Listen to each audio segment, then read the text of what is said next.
لوکا پسر بچه‌ای بود که فقط یه آرزو داشت، اینکه یه روز عکسش روی جلد مجله ها بره، اینکه مردم بشناسنش، تحسینش کنن. کسی بود که آرزوی مدل شدن داشت، آرزوی شهرت داشت، اما چیزی که دنیا ازش دید یک هیولا بود. پرونده امروز یکی از عجیب ترین جنایت هاییه که توی این چند ماه اخیر با هم کاور کردیم، اما مثل روال همیشگی این چنل بیایید همه چیز رو از ابتدا و با جزئیات مو به مو بررسی کنیم.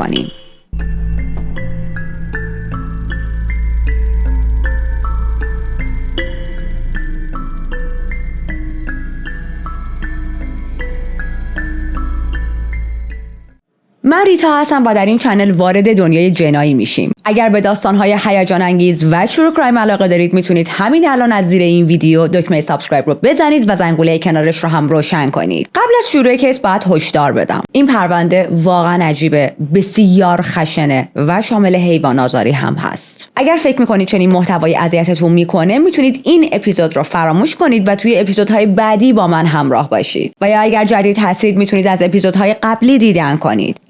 یا بخش هاییش که میتونه براتون آزاردهنده باشه رو مقداری بزنید جلو، چون کل پرونده راجع به حیوان آزاری نیست، اما خب حیوان آزاری هم داره. توی اینترو از یک پسری صحبت کردیم به اسم لوکا مگنارا. توی 24 جولای 1982 به دنیا اومد توی یکی از محله های تورنتو در کانادا. لوکا پسر اول بود توی خانواده. مادرش آنا بود، پدرش دانلد. مادر و پدرش آنا و دانلد وقتی با هم آشنا شدن سن هر دوشون خیلی کم بود. ببینید دانلد توی کلاس دهم بود، یعنی حدود 15-16 ساله بود و آنا 1 سال هم از دانلد کوچیک‌تر بود. خب پس این خیلی مهمه که باید در نظر بگیریم این زوج موقعی که با هم آشنا شدن واقعا سنشون کم بود. آنا توی سن 16 سالگی باردار شد و مجبور شد که مدرسه رو رها کنه. به اجبار با هم ازدواج کردن و بعد از اون 2 تا بچه دیگه هم به دنیا آوردن، یه پسر و یک دختر. ولی واقعیت اینه که هیچ کدوم از این 2 سرپرست، آنا و دانلد، آمادگی این رو نداشتن که پرنت بشن. آمادگی بزرگ کردن بچه یا بچه‌ها رو نداشتن. حالا نه فقط به خاطر اینکه خیلی سنشون کم بود و خودشون هم بچه بودن، بلکه چون هر دوشون با مشکلات جدی دست و پنجه نرم می‌کردن، از اعتیاد به الکل گرفته تا mental health difficulties. حالا یه چیزی که خیلی مهمه و من مجبورم همین ابتدای کیس بهتون بگم اینه که لوکا یک شخصیت بسیار بسیار دروغگویی داره. حالا جلوتر با این کاراکتر دروغگوش آشنا خواهیم شد. اما چرا من الان دارم این موضوع رو منشن میکنم تا حواستون باشه؟ چون روایت هایی که لوکا از دوران کودکیش داره خیلی متناقضه و من میخواستم اینو در نظر بگیرید. اینو در نظر داشته باشید که ممکنه بعضی از حرفای لوکا دروغ باشه، ممکنه هم اصلا نباشه، نمیدونیم. لوکا واقعا دروغگوه. مثلا یه جا لوکا گفته که مادرش آنا درگیر OCD بود و یک وسواس شدید نسبت به تمیزی داشت. در واقع این وسواسش فقط ابسشن نبود، یه جور ترس از میکروب داشت که باعث میشد بچه‌هاشو مدام مجبور کنه که دستاشون رو بشورن. بعضی وقتا انقدر این بچه‌ها دستاشون رو میشستن که پوست دستشون زخم میشد، پوست میشد. بر اساس گفته‌های لوکا میگه که آنا شبها اون و خواهر و برادراشو بیرون از خونه قفل میکرد به خاطر اینکه یه وقتا کثیف بودن و حتی یه سری خرگوش داشتن، حالت پت خرگوش خونگی، که برای آنا مهم نبود هوا چقدر سرده و الان زمستونه. این خرگوش‌ها رو خیلی وقتا از خونه بیرون میکرد در حالی که ممکن بود این خرگوش‌ها از سرما بمیرن، چون آنا خیلی از حیوونا چندشش میشد. فکر میکرد حیوان‌ها باعث آلودگی و میکروبن. و بچه‌ها این رو توجه کنید، خانواده‌ای که فکر میکنن حیوان‌ها کثیفن، حیوان‌ها حامل میکروبن، حیوان‌ها 1001 مشکل دارن. و ببینید چقدر دیدگاه و تربیت یک مادر و پدر میتونه توی شکلگیری شخصیت و تفکر کودک تأثیر داشته باشه. لوکا وقتی حدود 6 سالش بود، چون شب ادراری داشت، مادرش مجبورش میکرد که دایپر پاش کنه. حتی وقتی برادر کوچکترش بچه بود و شیطونی میکرد، اون رو به صندلی میبست تا آروم و ساکت شه و دست از شیطنت برداره. اما چند سال بعد، حدود سال 2017، یک نویسنده‌ای داشت درباره لوکا کتاب مینوشت و لوکا به این نویسنده میگه که رابطش با مادرش خیلی خوب بوده، یعنی قشنگ از کلمه خیلی خوب استفاده میکنه. ادعا میکنه که رسانه‌ها دارن گذشته و زندگیش رو دستکاری میکنن تا ازش یک مانستر بسازن، در حالی که اون مانستر نیست. اما سند و مدرک وجود داره که خیلی از اون حرفهای بد راجع به مادرش رو لیدرلی خودش زده بود. اما همونطوری که اشاره کردم کاراکتری که لوکا داره بسیار دروغگوه و این آپ اند داون شدن حرفاش نباید ما رو سورپرایز کنه. میگه که من تا قبل از 11 سالگی بسیار بچه شادی بودم، کریس بودم، یک سر سوال از بقیه میپرسیدم، دنبال کشف دنیای اطرافم بودم، یک کودک بسیار نرمال. اما خب باز دوباره توی یک مصاحبه‌ای به یک روزنامه‌نگاری گفته بود مادر احمق من اخیراً کتابی نوشته و توی اون کتاب ادعا کرده که خیلی با من صمیمیه، در حالی که من ازش متنفرم، هیچ ارتباطی با مادرم ندارم و هر حرفی که میزنه دروغه. مادر من یک کلاهبردار و آزاردهنده حیواناته که داره از اسم من برای پول درآوردن استفاده میکنه و این رو در نظر داشته باشید که هیچ رابطه‌ای بین من و مادرم وجود نداره. خب این تضادها دقیقاً نشون دهنده ذات لوکاست و خیلی تو این پرونده مهمه. آدمی که یه روز یک حرفی میزنه و فرداش کاملاً برخلاف همون حرف خودش صحبت میکنه بدون در نظر گرفتن اینکه بابا سند و مدرک هست بابت اون حرفی که زدی، اون چیزی که گفتی ثبت شده، چاپ شده، ویدیوش هست مثلا. خب پس حالا که کاراکتر اصلی کیس دروغگوه و ما هیچ حسابی نمیتونیم رو حرفاش باز کنیم، باید چی کار کنیم؟ تو همچین موقعیت‌هایی باید دنبال شواهد مستقیم از اطرافیانش بگردیم. مثلا یکی از خاله های لوکا گفته بود This family from the head down is very dysfunctional. یه شستمایه های این که این خانواده از بالا تا پایین داغونه، وضعیتش کلن خرابه و به قول خالش ریشه اصلی تمام این مشکلات تربیته، یا بهتره بگیم نبود تربیت توی این خانواده است. حالا اصلا حرفای لوکا رو بذاریم کنار، از شواهد موجود میشه فهمید که دوران کودکی لوکا پر از غفلت، خشونت فیزیکی و روانی و زندگی کنار آدم‌هایی با منتال دیسوردرز بوده. پدرش دانلد با بیماری اسکیزوفرنی و اعتیاد به الکل دست و پنجه نرم می‌کرد. پارانوید هم بود و این تشخیص‌ها رسمی بودن. از سال 1994 تحت درمان قرار گرفته بود. ولی حتی قبل از اینکه تحت درمان قرار بگیره، یعنی از خیلی قبل‌تر، انقدر صدا میشنید توی سرش که برای فرار از این صداها مدام مشروب می‌خورد، مدام درانک می‌شد تا جایی که از حال بره و دیگه این صداها رو نشنوه. خب پس ما میتونیم ببینیم که وضعیت اسکیزوفرنی دانلد واقعا شدیده. همین مدام مست کردنش، همیشه درانک بودنش باعث شد که هیچ وقت نتونه پدر خوبی برای بچه‌هاش باشه. هیچ وقت نتونست درست تربیتشون کنه، هیچ وقت نتونست یک تکیه‌گاه عاطفی باشه برای بچه‌هاش، هیچ وقت نتونست بهشون مشورت فکری بده. هر نقشی که یک پدر باید به عنوان پدر توی زندگی بچه‌هاش داشته باشه رو این آدم عملاً نداشت، به خاطر اینکه همیشه مست بود. از اون طرف دانلد میگفتش که همسرم آنا یک زن بسیار سلطه‌گر و بیرحمه. میگفت بیشتر از اینکه بخواد مواظب بچه‌ها باشه، بخواد اونا رو تربیت کنه، بخواد ازشون مراقبت کنه، دنبال اینه که روشون یک تسلط کاملی داشته باشه. دانلد میگه که آنا حتی ذهن بچه‌ها رو علیه پدرشون، همون دانلد، پر کرده بود و مدام بهشون میگفت که پدرتون یک تهدید برای ما، پدرتون حتی این رو تهدید کرده که من و شما رو یه روزی میکشه. و ما چی داریم اینجا میبینیم؟ یک خونه‌ای پر از ترس، دروغ و توهم، جایی که عشق هیچ جایگاهی توش نداشت و فقط کنترلگری و بی‌اعتمادی بین مادر و پدر و بچه‌ها موج میزد. بر اساس بررسی‌ها به نظر نمیرسه که رفتارهای عجیب آنا فقط و فقط ریشه گرفته باشه از مشکلات روانیش. یعنی میخوام بگم آنا هم مشکلات روانی داشت، اما نه به شدت دانلد، بلکه بیشتر نشون میداد آنا توی فریبکاری واقعا استاد بود. ببینید دروغ گفتن برای این آدم مثل نفس کشیدن بود، همینقدر راحت. حتی یک جمله خیلی معروفی داشت که مدام به بچه‌هاش میگفت و به اونا یاد داده بود. به بچه‌هاش میگفت هیچ وقت نذارید حقیقت خراب کننده یه دروغ خوب باشه. این چه چیزیه که آدم بخواد به بچه‌هاش یاد بده؟ But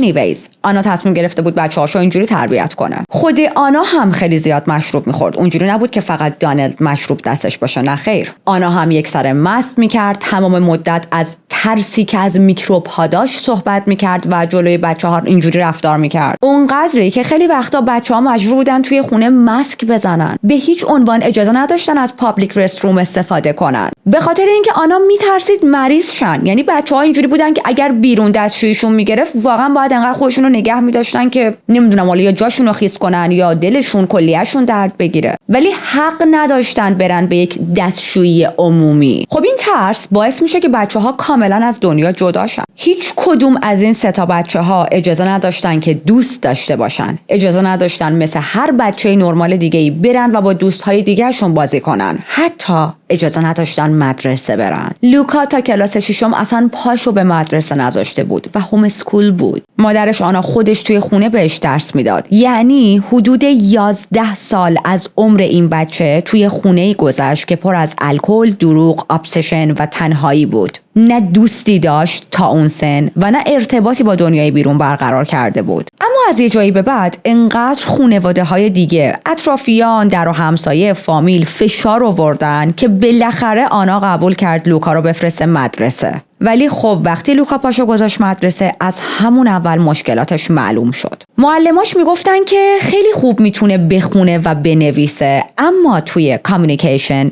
and language skills بسیار ضعیف بود. بادی لنگویجش خیلی ضعیف بود. اعتماد به نفسش تقریباً صفر بود و مشخص بود عزت نفسش کاملا نابود شده. حتی لوکا بسیار ناتوان بود توی بیان احساساتش. و مهمترین چیز، کوچیکترین ریجکت شدن یا بی‌محلی از سمت بقیه بچه‌ها براش غیر قابل تحمل بود. برای اینکه بین همکلاسیاش پذیرفته شه، چون واقعا جز اون بچه‌هایی بود که همه بهش میگفتن ویردو، شروع کرد به دروغ گفتن. میگفتش که خانواده من با سلبریتی ها دوستن، ما خیلی مشهوریم، معروفیم، پولداریم. میگفت ما یک قایق خیلی بزرگ داریم مخصوص ماهیگیری و ویکندز میریم تا ماهی بگیریم با اون قایق لاکچریمون. ولی خب واقعیت اینه که این خانواده بسیار خانواده فقیری بودن. یکی از همکلاسیای لوکا بعدها میگه لوکا یک بچه غمگین کوچیک و ویرد بود که نسبت به سنش خیلی نابالغ به نظر میرسید. و از یه جایی به بعد دروغ‌ها برای لوکا تبدیل شده بودن به سپر دفاعیش، راهی برای فرار از واقعیت وحشتناکی که توی خونه‌شون بود. اما خب همیشه هم نمیتونست دروغگوی ماهری باشه و obviously یه جاهایی دستش رو میشد و وقتی کسی دروغاشو رو میکرد، واکنشش اکثر مواقع خشن بود. یه بار توی سن 12 سالگی وقتی معلمش مچشو گرفت برای یکی از دروغاش، میدونید لوکا چی کار کرد؟ عصبانی شد و یک صندلی رو پرت کرد سمت معلمش. تو کل دوران مدرسه همیشه منزوی بود، هیچ دوستی نداشت و انقدر دوران مدرسه براش افتضاح بود که در نهایت توی 16 سالگی مدرسه رو ترک میکنه، یعنی کلا ترک تحصیل میکنه.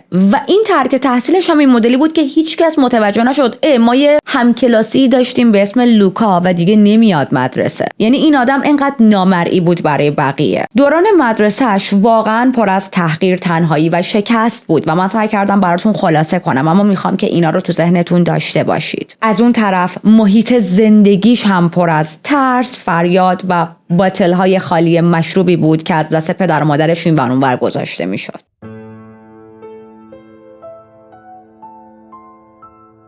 وقتی که لوکا به سن 13 سالگی رسید، رابطه بین دانلد و آنا شدیداً به هم خورد. البته خیلی هم عاشق و معشوق نبودن، اما خب دیگه نمیتونستن همو تحمل کنن و از هم جدا میشن. آنا خیلی سریع وارد رابطه با یک مرد دیگه شد به اسم لیو بلنجر و این تصمیم باعث شد که زندگی بچه‌ها تبدیل شه به جهنم. لیو همسر دوم آنا یک مرد بسیار بسیار خشن و بددهن و بی‌تربیت بود. مردی که هم از نظر جسمی هم از نظر روانی بچه‌ها رو یکسره شکنجه میداد. تنبیه فیزیکی به عنوان تربیت که اصلا یک چیز عادی بود برای این مرد. جاهایی هم که فیزیکی بهشون ابیوز نمی‌کرد و کتکشون نمیزد، از نظر روانی و زبانی اونها رو تحقیر می‌کرد. مخصوصاً لوکا رو. لوکا توی اون سن یک پسر ظریف و آروم بود و نسبت به پسرهای همسن و سال خودش که همه خیلی مثلا حالت مردونگی و عشق گوز و این چیزا بودن، اون مدلی نبود و این رفتار برای لیو غیر قابل درک بود. میگفت تو رفتارت زنونه است، رفتارت مردونه نیست. لوکا رفتار و گرایش هایی رو از خودش نشون میداد که در دنیای تاکسیک مرد سالاری این رفتارها رو فقط مختص زنان میدونن و اگر کسی این رفتارها رو بکنه بلا استثنا بهش ورچسب‌های هوموفوبیک میزنن، تحقیرش میکنن، بهش میگن تو مثل زنا میمونی و از کلمه زن به عنوان فوش تحقیر استفاده میکنن. ولی لیو دست خودش نبود، چون چون گرایشش این بود، اما مدام با توهین‌های هوموفوبیک روبرو می‌شد و به خاطر این مدل رفتاری که داره، گرایشی که داره، کتک می‌خورد. این وضعیت سمی توی خونه انقدر زیاد بود که وقتی لوکا به 16 سالگی رسید دیگه طاقت نیاورد و از خونه فرار کرد. رفت پیش مادر بزرگش فیلیس تا شاید اونجا آرامش پیدا کنه، اما این هم یک اشتباه دیگه بود. همون خالش که قبلا با رسانه‌ها راجع به محیطی که لوکا توش زندگی میکرد صحبت کرده بود، یک حرفی هم راجع به مادرش یعنی مادر بزرگ لوکا میزنه.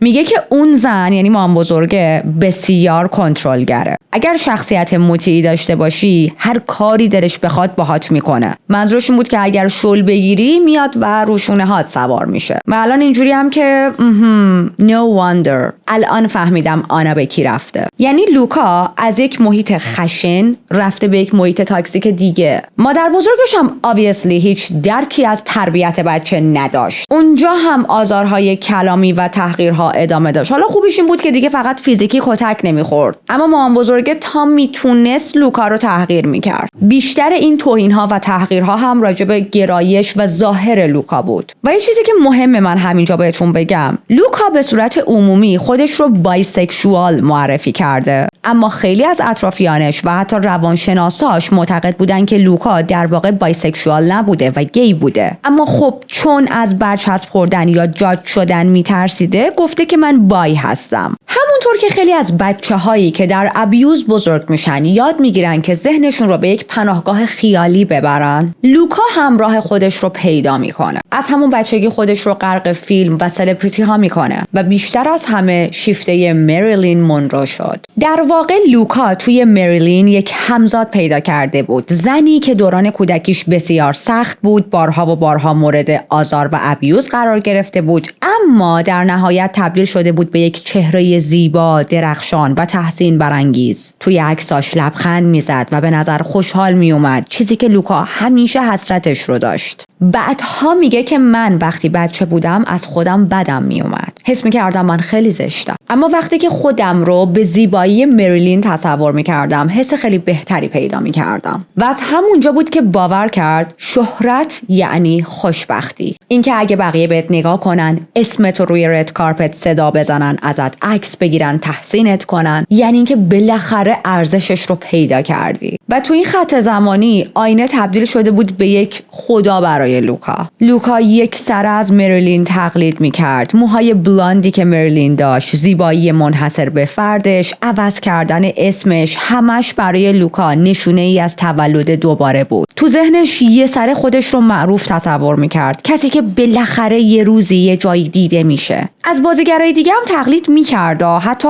مدل لباس و حالت نگاهش رو شکل خیلی از بازیگرا میکرد. اما مریلین براش یه چیز دیگه بود، یک سیمبل. حتی بعدها لوکا اسمش رو عوض میکنه و این اسم لوکا اسم عوض شده شه و اسمش توی دوران کودکی چیز دیگه بود. اما برای اینکه خیلی اسم تو اسم نشه و قاطی نکنید، من از همون ابتدا با لوکا داستان رو شروع کردم. لوکا اما برخلاف خیلی ها علاقش به شهرت برای پول، پاور و مقام نبود، بلکه دنبال فریم هایی بود از زیبایی، شادی، موفقیت، چیزهایی که مثل ماسک بتونه رو صورتش بزنه و کسی اون ناراحتی ها و ابیوز هایی که شده رو نبینه. اون چهره زخمیش توسط این ماسک پنهان بمونه. و تو این خط زمانی میرسیم به جایی که دنیای دوم لوکا، اونم از نوع ظالمانش با حیوانات شروع میشه. لوکا شروع کرد به تمرین کردن شکنجه و کشتن حیوانات، به ویژه گربه ها رو خفه می کرد، توی آب غرق می کرد یا به طریق‌های مختلف آزارشون میداد تا بتونه لذت کنترل و نابودی رو تجربه کنه. لوکا هم مثل خیلی از قاتلای زنجیره‌ای خشونت و کشتن رو با حیوانات شروع کرد، به خاطر اینکه برای اولین بار میتونست این حس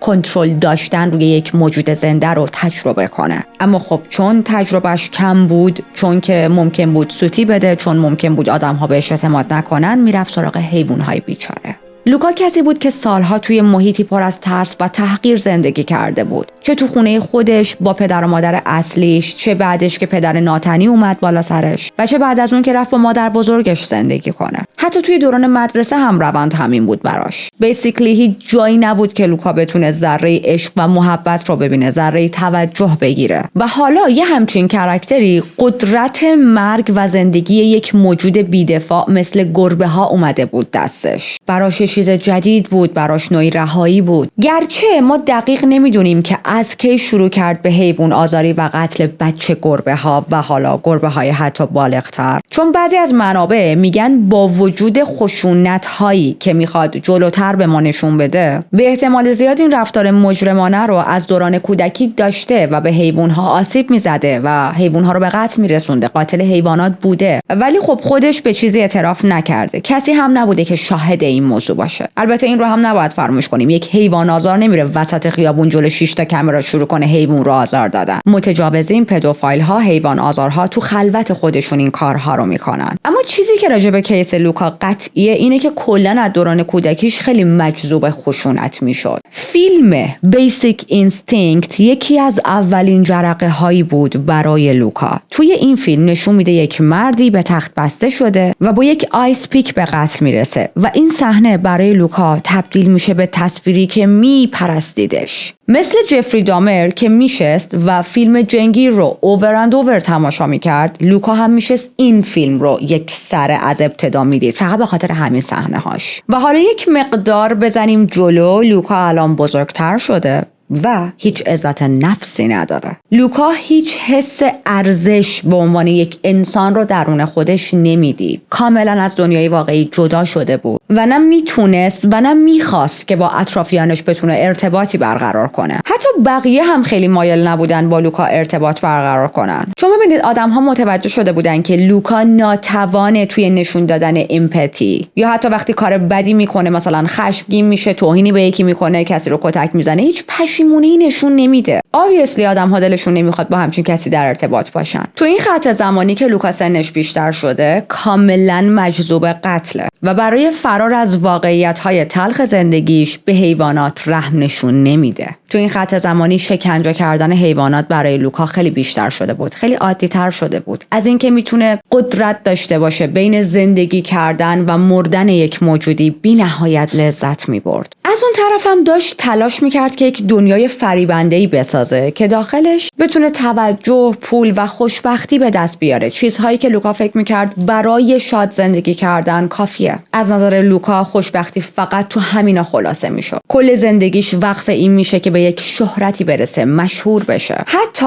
اگر برای رسیدن به این هدف مجبور بود هر کاری بکنه. لوکا به ظاهرش خیلی اهمیت میداد. مرتب موهاشو یا رنگ بلوند و استخونی میکرد یا مشکی تیره. میدونید یک حالتایی که خیلی بولد بود. نه اینکه ما بخوایم جاج کنیم که اگه یک شخصی به ظاهرش اهمیت بده بده، نه اصلاً. اما توی پرونده لوکا این آدم تغییر ظاهری و تلاش برای بازآفرینی خودش رو به یه ویژگی ثابت توی زندگیش تبدیل کرده بود تا بتونه کارهای شرورانش رو پنهان کنه. این بده. دوربر 2002-2003 حدود 20-21 ساله شده بود و شروع میکنه به استریپ توی کلابی در همون تورنتو. چند ماه بعدش میتونه توی یک فیلم پورن نقش بازی کنه. تا سال 2004 2 تا فیلم پورن دیگه هم بازی میکنه توی نقش جیمی. در واقع اسم استیجش این بود. توی 2005 توی یک مجله عکسش چاپ میشه. یک نشریه‌ای بود، نشریه گی که توی کانادا خیلی معروف بود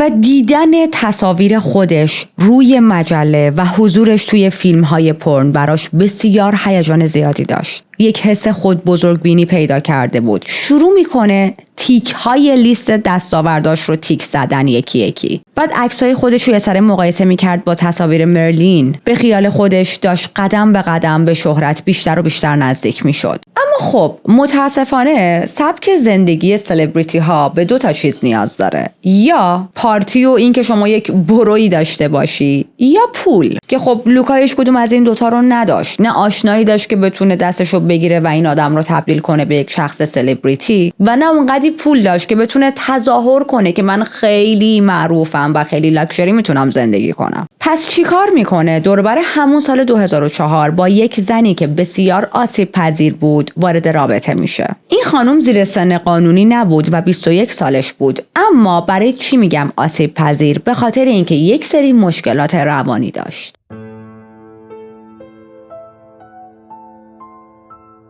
این خانومی که لوکا باهاش دوست شده بود از نظر سنی گفتیم 21 سالش بود، اما از نظر ذهنی مثل یک بچه 10 ساله بود، نابالغ بود. باز دوباره به خاطر همون مشکلات روانی که داشت و ما دقیقاً نمیدونیم این مشکلات چی بوده، اما جوری بوده که لوکا با حرف و دروغ تونست گول بزنه این زن رو مجبور کرد که بره یک کردیت کارتی بگیره که $10,000 لیمیت داشت و این کردیت کارت رو میگیره دست خودش و این $10,000 رو فقط و فقط خرج خوشگذرونیش میکنه و همزمان که لوکا داشت این زن 21 ساله رو فریب میداد، نه تنها ازش سوء استفاده مالی کرده بود بلکه از نظر فیزیکی هم داشت مورد ابیوز این زن رو قرار میداد. یه بار به این زن تجاوز میکنه و از این عمل فیلم میگیره. خب خیلی زود دستگیر میشه به 2 تا اتهام، کلاهبرداری و تجاوز. اما وقتی کیس رفت کورت، اتهام تجاوز به دلایل نامشخص حذف شد، احتمالاً به خاطر کمبود مدرک یا حالا فشار و ترسی که روی قربانی بوده و فقط جرم مالی باقی موند. و چه حکمی به لوکا دادن؟ الان ما توی جون 2005 هستیم که فقط به 12 ماه پروبیشن یا حالا همون آزادی مشروط برای کلاهبرداری محکوم شد. یعنی زندان نیفتاد ولی 12 ماه باید زیر نظر می بود. خب الان دیگه اون خانم 21 ساله کنارش نیست و obviously به پول نیاز داره. برای پول درآوردن به کار اسکورت مردونه رو آورد. این کار باعث می شد که احساس کنه خیلی خواستنیه، مورد توجه بقیه قرار میگیره و اون محبتی که همیشه دنبالش بود رو به دست میاره. در واقع این محبت داره از راه پول خریداری میشه ولی خب بهتر از هیچی بود. شروع میکنه ادعا کردن که من یک مشتری پولداری دارم به اسم امانوئل منی لوپز که عاشقمه و انقدر آبسس شده با من که همه جا من رو استاک میکنه. ولی بعدها معلوم شد که اصلا امانوئلی وجود نداره و این حرف هم یکی دیگه از دروغ‌های معروف لوکا بود. و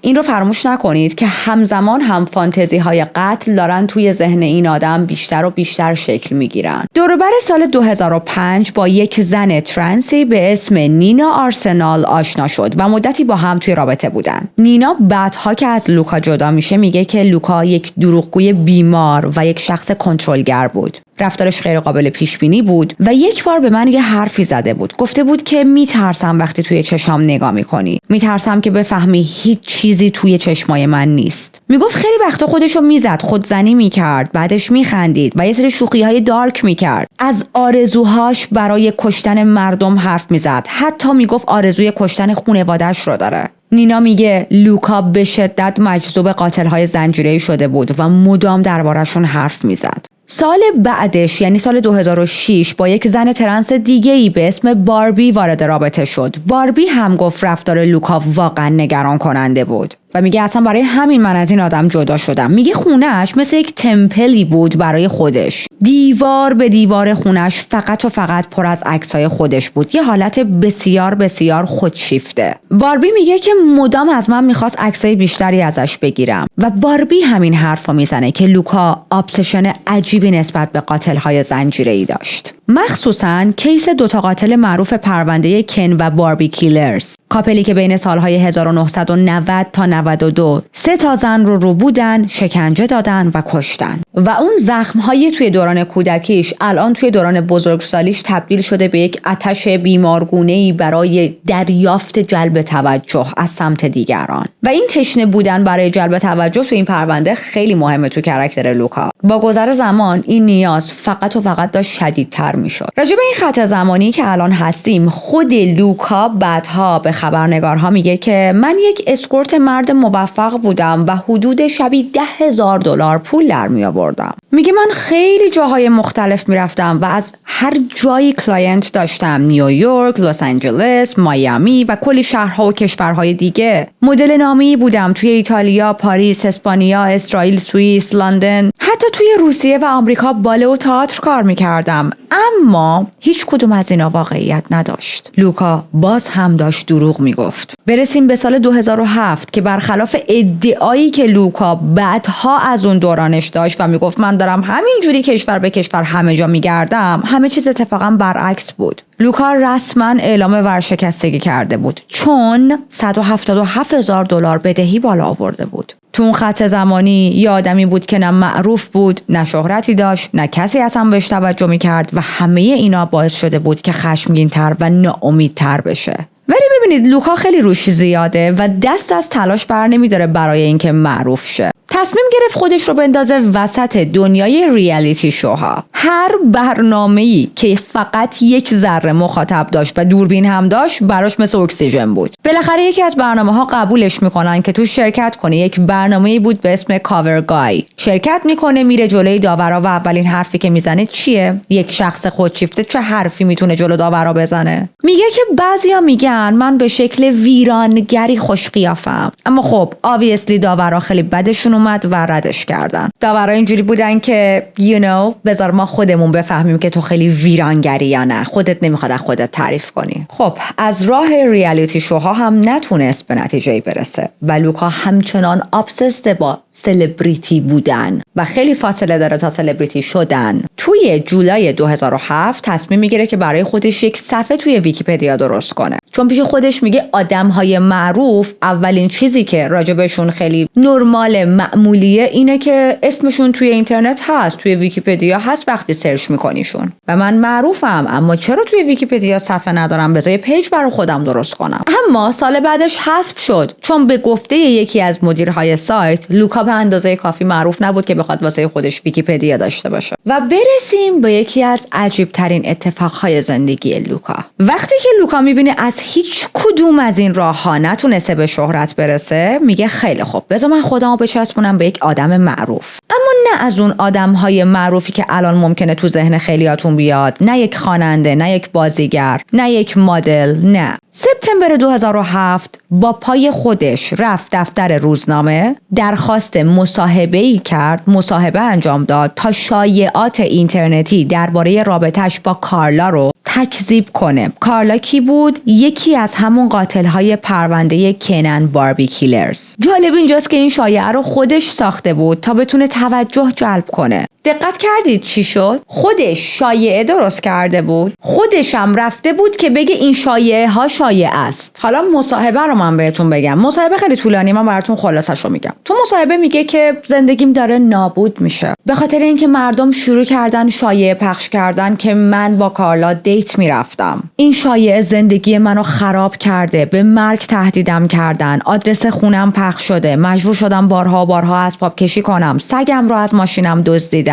من دارم از فشار عصبی دیوونه میشم. لوکا جلوی دوربین داشت نقش قربانی رو بازی میکرد، اما در واقع داشت از تماشای این که همه دربارش حرف میزنن لذت میبرد. بچه‌ها لوکا خیلی منو یاد اینفلوئنسرها و بلاگرهایی میندازه که برای جلب توجه و جذب بیشتر فالوورز با هم دعوا میکنن، کلی شایعه پخش میکنن، حتی اگر این شایعه ها برخلاف شهرتشون باشه. مثلا تظاهر میکنن که یک شخص متجاوزن، تظاهر میکنن که ضد زنن، تظاهر میکنن که میخوان جون خودشون رو بگیرن، تظاهر میکنن که کلاهبرداری مالی کردن، تظاهر میکنن که دستگیر شدن. ملت ساده هم باور میکنن اینا رو و بهشون بنفیت میدن و ریزالت چی میشه؟ طرف یهو فالوورزش مثلا از 2 میلیون میشه 2,100,000 تا. آره لوکا جان، ما از اینا تو کشورمون خیلی داریم. در ادامه توی اون مصاحبه میگه که میخوام همه بدونید من و اون زن هیچ رابطه‌ای با هم نداشتیم. من فقط اومدم که حقیقت رو بگم. بعد یهو اینجا شروع میکنه از خودش بک‌گراند دادن. میگه من پیش کارگردانای انتخاب بازیگر میرم، پیش ایجنت ها میرم، همه منو میشناسن، من آدم نامیم، اسم من همه جا پخشه. من حتی توی صنعت بزرگسالان کار میکنم و از این بابت خجالت نمیکشم. ولی از اینکه مردم شایعه پراکنی میکنن حالم بد میشه. میشه. هیچ کس دیگه با من حرف نمیزنه، من تنها شدم، همه بهم میگن برو، تو همونی هستی که با اون زن قاتل دیت میکردی. اونایی که دارید این کارو میکنید لطفاً بس کنید، دارید به من آسیب میزنید. ولی خب تمام این مصاحبه نمایشه و دروغه و هیچ کس اصلا لوکا رو نمیشناخت، چه برسه به این که بخوان بچسبوننش به یک قاتل سریالی. ولی انقدر بزرگ نمایی کرد، انقدر این شایعات رو خودش پخش کرد که توجه مردم جلب شد و همین اتفاق به لوکا یک درس بزرگ داد. فهمید برای جلب توجه باید کاری انجام بده که هم وحشتناک باشه هم بیمارگونه. فهمید هیچکس حاضر نبود بهش توجه کنه تا وقتی که اسم یک قاتل زنجیره‌ای آورد وسط، به اسم این که مردم میگن ما با هم دیت میکردیم در حالی که نمیرفتیم سر دیت، و همین باعث شده بود که بشوننش جلوی دوربین و بگن ای اصلا تو کی؟ بعد از این کار وارد یک مسیر دارکتر شد، صدها اکانت توی سوشال میدیا ساخت و ببینید واقعا صدها این عدد رو از خودم در نمیارم، حدود 70 تا پروفایل فقط توی فیسبوک ساخت و همه اینا شامل اسمهای مختلف بودن. حالا هدف این پروفایل ها چی بود؟ بزرگنمایی از شخصیت خودش. تو این خط زمانی لوکا دیگه فقط دنبال شهرت نیست، دنبال جلب توجه و دیدن واکنش مردمه. حالا هر چقدر این واکنش ها و ریاکشن ها چندشاورتر برای لوکا بهتر. توی 25 آگوست 2008 با یکی از اون اسمای مستعارش یک مقاله منتشر میکنه. توی اون مطلب علاوه بر خودستایی یه داستان ساختگی از بچه‌ای 2 ساله نوشت و ادعا کرد که اون بچه حاصل رابطه خودش با خواهرشه. متن بلاگ این بود و میخوام توجه کنید که این متن ها رو خودش راجب خودش با پروفایل فیک نوشته. لوکا در طی سالهای اخیر در روابط متعددی بوده با اشخاصی که نامیان و چهره مشخصی دارن، اما هیچ کس نمیدونه که این بچه 2 ساله حاصل کدوم رابطشه. اعضای خانواده‌اش کاملا گیج شدن و همشون باور دارن خواهرش مادر واقعی اون بچه است. ظاهرا رابطه لوکا با خواهرش توی هومه تورنتو شروع شده و روزهای خیلی خوشی رو با هم داشتن. لوکا و خواهرش روزهای عاشقانه‌ای داشتن. توی پیکنیک‌های یک شنبه شراب آلمانی می‌خوردن، میوه تازه می‌خوردن و این در حالی بود که بقیه دیده بودن این 2 نفر همو تاچ می‌کنن. وقتی لوکا اطرافتونه انگار صورت یک عروسک رو می‌بینید. هیچ احساسی نداره، نه گناه، نه ترس، نه شرم، هیچی. واسه همینم لوکا هیچ مشکلی نداره برهنه جلوی دوربین ظاهر شه یا درباره رابطش با خواهرش بقیه حرف بزنن. تازه ماجرای رابطش با زن پدرش رو هم همه شنیدن. خود لوکا توی مای اسپیس نوشته یه بار با زن پدرم سکس داشتم، ولی خب یه بار که چیز خاص و زیادی نیست، درسته؟ و آخرش هم یه شکلک چشمک زن گذاشته بودش. همه اینایی که گفتم متنهایی بود که لوکا خودش نوشته بود راجب خودش. عین همون شایعه‌ای که درست کرده بود من با اون قاتل زنجیره‌ای سر دیت رفتم، در حالی که دروغه. حتی برای اینکه این شایعه ها رو واقعی تر کنه، پررنگ تر کنه، یک ایمیلی برای خواهرش میفرسته با لحنی پر از شهوت و طعنه و همه اینا فقط و فقط برای جلب توجه و نمایش بود. و این مهمه که در نظر داشته باشید لوکا فقط احساسات رو داره تقلید میکنه و نه تجربه. درست مثل یک بازیگری که یک نقشی رو بهش دادن و اون بازیگر ممکنه تو زندگی واقعیش اصلا آدم احساسی نباشه، اما نقشی که بهش دادن نقش یک آدم بسیار بسیار احساسیه. با یک تفاوت بزرگی، لوکا بازیگر نبود و یک سایکوپت بود. متن لوکا با این جمله تموم میشه: لوکا باهوشه، خیلی باهوش، ولی از قربانی بودن لذت میبره و توی فرار از دردسر استاد شده. لوکا یک استاد ماهر در دستکاری کردن ذهن دیگرانه. و ببینید این پست نه تنها خیلی بیمارگونه است، بلکه حساب شده هم نوشته شده. لوکا میدونست داره چی کار میکنه، میدونست چیا رو داره مینویسه، چه حرفهایی رو داره تو دهن مردم میندازه. معمولا یه آدم اگه بخواد شایعه درست کنه، یا بهتره اینجوری بگیم یک آدم نرمال اگر بخواد یک شایعه‌ای درست کنه، نمیاد بد خودش رو بگه، ولی لوکا مخصوصا داشت این کار رو میکرد. لوکا فهمیده بود که برای معروف شدن یا باید خیلی خوب باشه و یک تالنتی، یه چیز خاصی داشته باشه، یا باید خیلی بد باشه. خب خیلی خوب بودنه که براش سخت بود، پس رفت سراغ اون خیلی بد بودنه. از شایعه‌ای که راجع به رابطش با قاتل سریالی درست کرده بود گرفته تا داستان سکس با و خواهرش همه هدفش فقط یه چیز بود: جلب توجه از طریق انزجار. خودش رو روانپریش و منیپیولیتر معرفی میکرد، چون دقیقاً میخواست همین تصویر تو ذهن مردم شکل بگیره. حالا من این بخش رو براتون کوتاه میکنم، فقط در این حد بهتون بگم که لوکا سالها تلاش کرد تا اسم خودش رو توی اینترنت تو دهن مردم بندازه، شناخته بشه. اما با وجود پست های بی پایانش، با وجود این همه اکانت و پروفایل فیکی که درست کرده بود، باز هم هیچکی محل بهش نمیذاشت. پس دنبال یک راه وحشتناکتر میگرده برای جلب توجه. از سال 2010 تصمیم میگیره با به قتل رسوندن گربه ها و بچه گربه ها توجه آدم ها رو سمت خودش جلب کنه. اول اومد یه ویدیو توی فیسبوک گذاشت. این ویدیو متعلق به یک گروهی از قاتل های اوکراینی بود که توی سال 2007 فقط طی 2 ماه 21 نفر رو کشتن.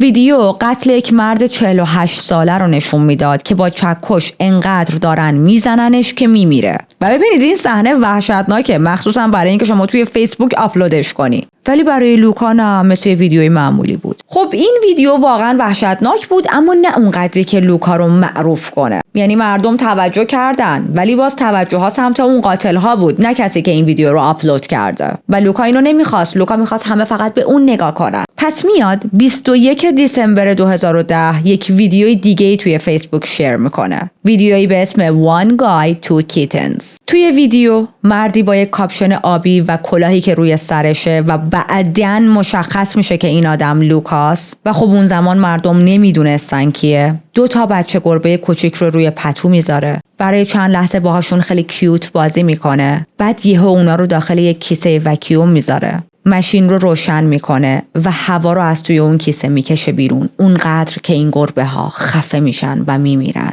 و بچه ها، کاور کردن این کیس خیلی برای من سخته. حالا آخر پرونده میگم که چرا این پرونده رو انتخاب کردم، با اینکه اینقدر کاور کردنش واسم سخته. ولی باور کنید جونم داره بالا میاد تا اینا رو براتون تعریف کنم. یعنی هی یه وقفه‌ای میدم، میرم یه ذره چارلی رو بوس میکنم، بغل میکنم، مامانمو بغل میکنم، یه ذره یه هوایی به سرم بخوره، دوباره میام بقیه‌شو بهتون میگم. از کیس هایی که مربوط به کودک آزاری و آزار و قتل حیوانات هست متنفرم. ولی خب واقعا مهمه راجع به این چیزا صحبت شه. anyways اون ویدیو سری پاک شد. خب چون واقعا ویدیوی افتضاحی بود، اما تاثیرش توی سوشال میدیا موند. چون اصلا عادی نیست یک نفر بیاد با همچین ویدیویی آپلود کنه. هزار بازدید خورد و هزاران نفر از دیدن این صحنه حالشون بد شد. بهش لقب کت کیلر دادن و با هم بسیج شدن که این کت کیلر رو پیدا کنن. و بالاخره همون چیزی که لوکا مدت‌ها دنبالش بود اتفاق افتاد. بالاخره همه داشتن دربارش حرف می‌زدن. پس لوکا میره سراغ منتشر کردن ویدیوی دوم. فقط یک کمه بعد لوکا دوربین رو روشن میکنه و در حالی که جسد بی جون یک گربه رو داشت به دوربین نشون میداد، این گربه رو هی به بدن خودش میوالوند با یه حالت اروتیک، با یه حالت شهوانی، و مردم حالشون به هم میخورد از دیدن ویدیوهای لوکا. یه گروه اینترنتی که حامی حیوانات بودن برای گرفتن این شخص حیوان آزار $5000 جایزه تعیین کردن. فکر نکنید مردم به پلیس نگفتن چرا، ولی پلیس اینجوری بود که دارید راجع به گربه ها صحبت میکنید، چیز مهمی نیست که هر وقت آدم ها به قتل رسیدن ما باید بیاییم وسط. پس مردم خودشون شروع کردن به تحقیق کردن برای دستگیری این قاتل. صدها آدم داوطلب نشسته بودن تو خونهشون و از پشت اسکرین کامپیوترشون تلاش میکردن که بتونن کوچکترین رد پایی از این قاتل گربه ها پیدا کنن. اما چیزی که خبر نداشتن اینه که شخص قاتل بین خودشونه. بله، لوکا تونسته بود با یکی از همون اکانت های فیکش، با یکی از همون پروفایل های الکیش وارد این گروه های حمایتی شه و حتی بهشون سرنخ های جعلی میداد. حتی یه چند تا عکس تار از خودش منتشر کرد توی این گروه ها با حالتی که ببینید من این عکس‌ها رو از این قاتل پیدا کردم. حتی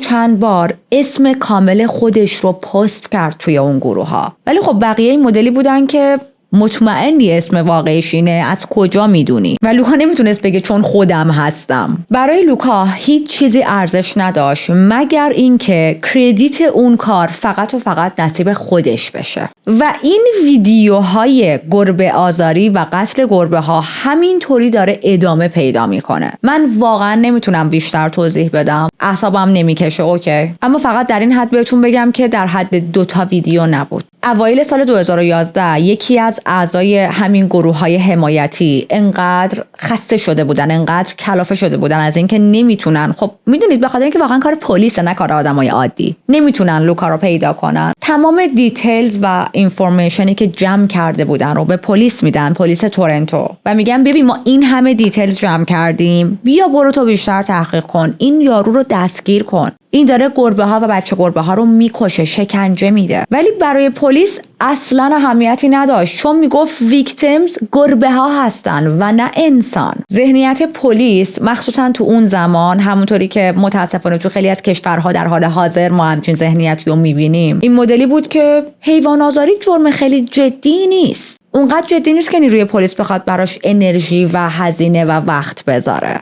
اما این طرز فکر واقعا فاجعه باره. چرا؟ اولا که حیوانات موجودات زنده‌اند، احساس دارن، ترس، درد و حتی PTSD رو تجربه میکنن. حیوانها باید مورد حفاظت قرار بگیرن، باید بهشون عشق ورزیده بشه و نه شکنجه. دوم این که بین آزار حیوانات و رفتارهای خشونتبار انسانی رابطه بسیار مستقیمی وجود داره. ماها که فن ترو کرایم هستیم میدونیم که خیلی از قاتلین سریالی اولین قتل هاشون رو با قتل حیوانات شروع کردن. کیس هایی که اگر پلیس جدی‌تر برخورد میکرد شاید جلوی افرادی مثل لوکا قبل از رسیدن به جنایت های انسانی گرفته میشد. برگردیم به لوکا که همچنان داره به این قتل ها و آزار گربه ها ادامه میده. اواخر نوامبر و اوایل دسامبر 2011 ویدیوهای جدیدی منتشر کرد که از قبلی ها هم بدتر بودن. توی یکی از این ویدیوها کلاه بابا نوئل روی سرش گذاشته بود، یک بچه گربه زنده رو جلوی دوربین به یک مار میده و این بچه گربه زنده خورده میشه توسط این مار. توی ویدیوی بعدی یک گربه ای رو با چسب نواری به یک دسته جارو بسته بود و توی وان حموم غرقش میکنه. مردم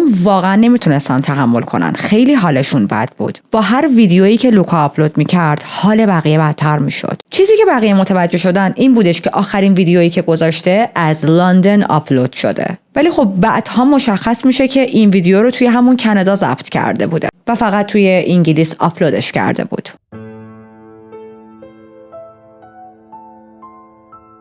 یه خبرنگار بریتانیایی که اون هم جزو حامی‌های حقوق حیوانات بود، خبر این ماجرا رو گرفت و رسید به لوکا. پیداش میکنه، باهاش حرف میزنه و من مصاحبهشون رو براتون کوتاه میکنم. ازش میپرسه که چرا داری این کارو میکنی؟ بچه گربه ها الان کجان؟ ولی لوکا منکر همه چی شد. گفت نمیدونم، این کسی که صحبت میکنی من نبودم، من واقعا این کارا رو نکردم. خبرنگاره میگه که یعنی چی؟ ویدیوهاش هست. میگه همه چیز فتوشاپه. باورت نمیشه این روزا با فتوشاپ چه کارایی که میشه کرد. خبرنگار بهش میگه به نظر میاد تو تشنه شهرتی و یک جور اعتیاد داری به دریافت جلب توجه، برای همینم داری این کارا رو میکنی. لوکا میگه نه، حرفت درست نیست. اگه اینطوره چرا من با بقیه خبرنگارا که قبل از تو اومدن صحبت نکردم؟ به خاطر اینکه قبل از اون هیچ خبرنگار دیگه ای نیومده بود. لوکا انقدر منو هرس نده. Long story short، لوکا بهش بر میخوره، طلبکار هم میشه. میگه دارید به من تهمت میزنید. میگه من انیمال لاورم، من چند تا پت دارم، من همیشه تو زندگیم حیوانات رو دوست داشتم و میگه من به هیچ بچه گربه یا گربه بالغی آزار نرسوندم. اما خبرنگار بعدها یه حرفی میزنه. میگه وقتی داشتم باش راجع به این چیزا صحبت میکردم تو چشاش داشتم نگاه میکردم، اونم زل زده بود به چشمای من و داشت خیلی ریلکس تمام این جرم هایی که مرتکب شده بود رو انکار میکرد، اما یک لذتی توی نگاهش بود. میگه من یک خوشحالی توی نگاهش میدیدم، یه جور افتخار پنهان، یه چیزی که دلش میخواست فریاد بزنتش اما خب نمیتونست چون جلوی من داشت انکار میکرد. 2 روز بعد لوکا یک ایمیلی به یک دفتر روزنامه‌ای میفرسته، همون دفتر روزنامه‌ای که این خبرنگار اونجا کار میکرد، و ما اینجا داریم میبینیم که لوکا از اون مرحله جلب توجه دیگه گذشته، رد شده و وارد یک فاز جدیدی شده به اسم لذت از جنایت. حالا ایمیل چی بود؟ نوشته بود که میخوام یک کاپی از ویدیوی جدیدی که قراره بسازم رو براتون بفرستم. میدونید کشتن با سیگار کشیدن فرق داره. سیگار رو میتونی یه روزی ترک کنی، اما وقتی فقط یک بار طعم خون رو میچشی دیگه نمیتونی متوقفش کنی. این میل خیلی قویه و قسمت باحال ماجرا اینه که دارم میبینم میلیون ها نفر دارن از عصبانیت و درماندگی دیوونه میشن به خاطر اینکه نمیتونن منو بگیرن. برای همینه که عاشق این کارم، عاشق ریسکشم. باحال وقتی میبینم مردم مدرک جمع میکنن ولی نمیتونن اسممو به زبون بیارن و نمیتونن گیرم بندازن. میبینید من همیشه برندم، همیشه برگ برنده دستمه. حتما به ساختن ویدیوهای بیشتر ادامه خواهم داد. لندن جای فوق‌العاده‌ایه چون همه مردمش احمقن و کار من خیلی راحته. من فقط باید یه مدت ناپدید شم تا بقیه دست از سرم بردارن، ولی دفعه بعد که ازم خبری بشه شک نکنید توی فیلمیه که خودم تهیه‌اش میکنم و این رو بهتون قول میدم. اون فیلم دیگه فقط درباره گربه ها نیست بلکه توش آدم ها هم هستن. ایمیل رو با یک اسم فیک امضا کرده بود و فرستاده بود. اسم یکی از قربانی های قتلای معروف دهه 60 توی بریتانیا، مورز مردرز، که البته پروندهش توی این چنل کاور شده. اگر ندیدید و جدید هستید میتونید کیس شماره 7 رو تماشا کنید. این نشون میده که لوکا کاملا آگاهانه داره از قاتلای زنجیره‌ای الهام میگیره و خودش رو مدام کنار اونا تصور میکنه. حتی توی اون ویدیویی که یک بچه گربه رو به مار داده بود، آهنگی که پس زمینه پخش شده بود همون آهنگی بود که توی یکی از نوار صوتی های شکنجه یکی از قربانیای همون مورز مردرز شنیده شده بود. یعنی همه چیز این آدم حساب شده و پر از رجوع کردنهای بیمارگونه به تاریخ قتل‌های مختلف بود. بعدش لوکا یک پستی آپلود میکنه. تایتل این پست این بود: Necro-Neophilic Serial Killer Luca. توی این پست از زیبایی مرگ حرف زده بود. میگفت که از کودکی به اجساد حس عاطفی و جنسی داشته. من یه بخشی از این پست رو براتون میخونم. میگه بچگیامو تنها تو جنگل یا آرامگاه ها میگذروندم. یه پسر 19 ساله اونجا دفن بود که حس میکردم بهش خیلی نزدیکم. شروع کردم براش گل بردن. یه بارم توی یک کلیسا جسد خشک شده یک پسر رو دیدم و عاشقش شدم. دلم نمیخواست اونجا دفنش کنن. دلم میخواست ببرمش خونه، ازش مراقبت کنم. تصور کنم که با هم تلویزیون میبینیم، موسیقی گوش میدیم، پیکنیک میریم، شب با هم فیلم میبینیم و بعد با هم بریم تو تخت. چیزای خیلی معمولی، فقط با این تفاوت که اون مرده بود. من مشکلی با جذب مردهای زنده ندارم، فقط به شکل طبیعی به مرده ها کشش بیشتری دارم. بعضیا هیچ وقت نمیفهمن که ابراز احساسات و رها کردن خودشون از قید و بندها یعنی آزادی واقعی. شاید برای دنیا پذیرفتن اینکه یک نکروفیلیاک هستی کار سختی باشه چون خیلی تنها میمونی، ولی برای من مهم نیست. هیچ وقت برام مهم نبوده بقیه دربارم چه فکری کنن. بیشتر آدم‌ها توی دنیا یه مشت احمق قضاوتگرن. چند وقت بعد توی یوتیوب یه ویدیو آپلود کرد. تایتلش این بود: Cannibal Serial Killer Luca. این ویدیو خیلی زود حذف شد. محتواش دقیق مشخص نیست چون که یوتیوب خیلی سریع حذفش کرد. ولی طبق گزارش‌هایی که بعداً راجع به این ویدیو اومد، این ویدیو ترکیبی بود از صحنه‌های عجیب، یک موزیک دارک و تصاویر مبهمی از خودش با ژست‌های نمایشی و حرف‌های تهدیدآمیز جلوی دوربین. روانشناسی که روی کیس لوکا بعدها کار میکنه یک نظریه‌ای داشت که مهمه و من میخوام تو همین قسمت پرونده بهتون بگم. میگه که لوکا در واقع 2 تا خط فکری موازی داشت. یکیش این بود که دنبال شهرت بود، دنبال استار شدن بود، دنبال این بود که بتونه وارد دنیای سلبریتی ها بشه. برای همین هم وارد صنعت پورن شد. برای همین هم توی یه سری از برنامه‌های تلویزیونی میخواست شرکت کنه. برای همین رفته بود تست بازیگری داده بود، هرچند ردش کرده بودن. برای همین عکس‌های حرفه‌ای از خودش میگرفت. حتی برای همین اسمش رو تغییر داد. میخواست خاص‌تر به نظر برسه. یک عالم جراحی پلاستیک کرده بود که بتونه چهرش رو شبیه ستاره ها کنه، چهرش رو شبیه افرادی کنه که حالا اون زمان میگفتن این آدم‌ها استانداردهای زیبایی رو دارن. یعنی خط فکری اول شامل رویای فیمس شدنه. اما خط فکری دوم که دارکتر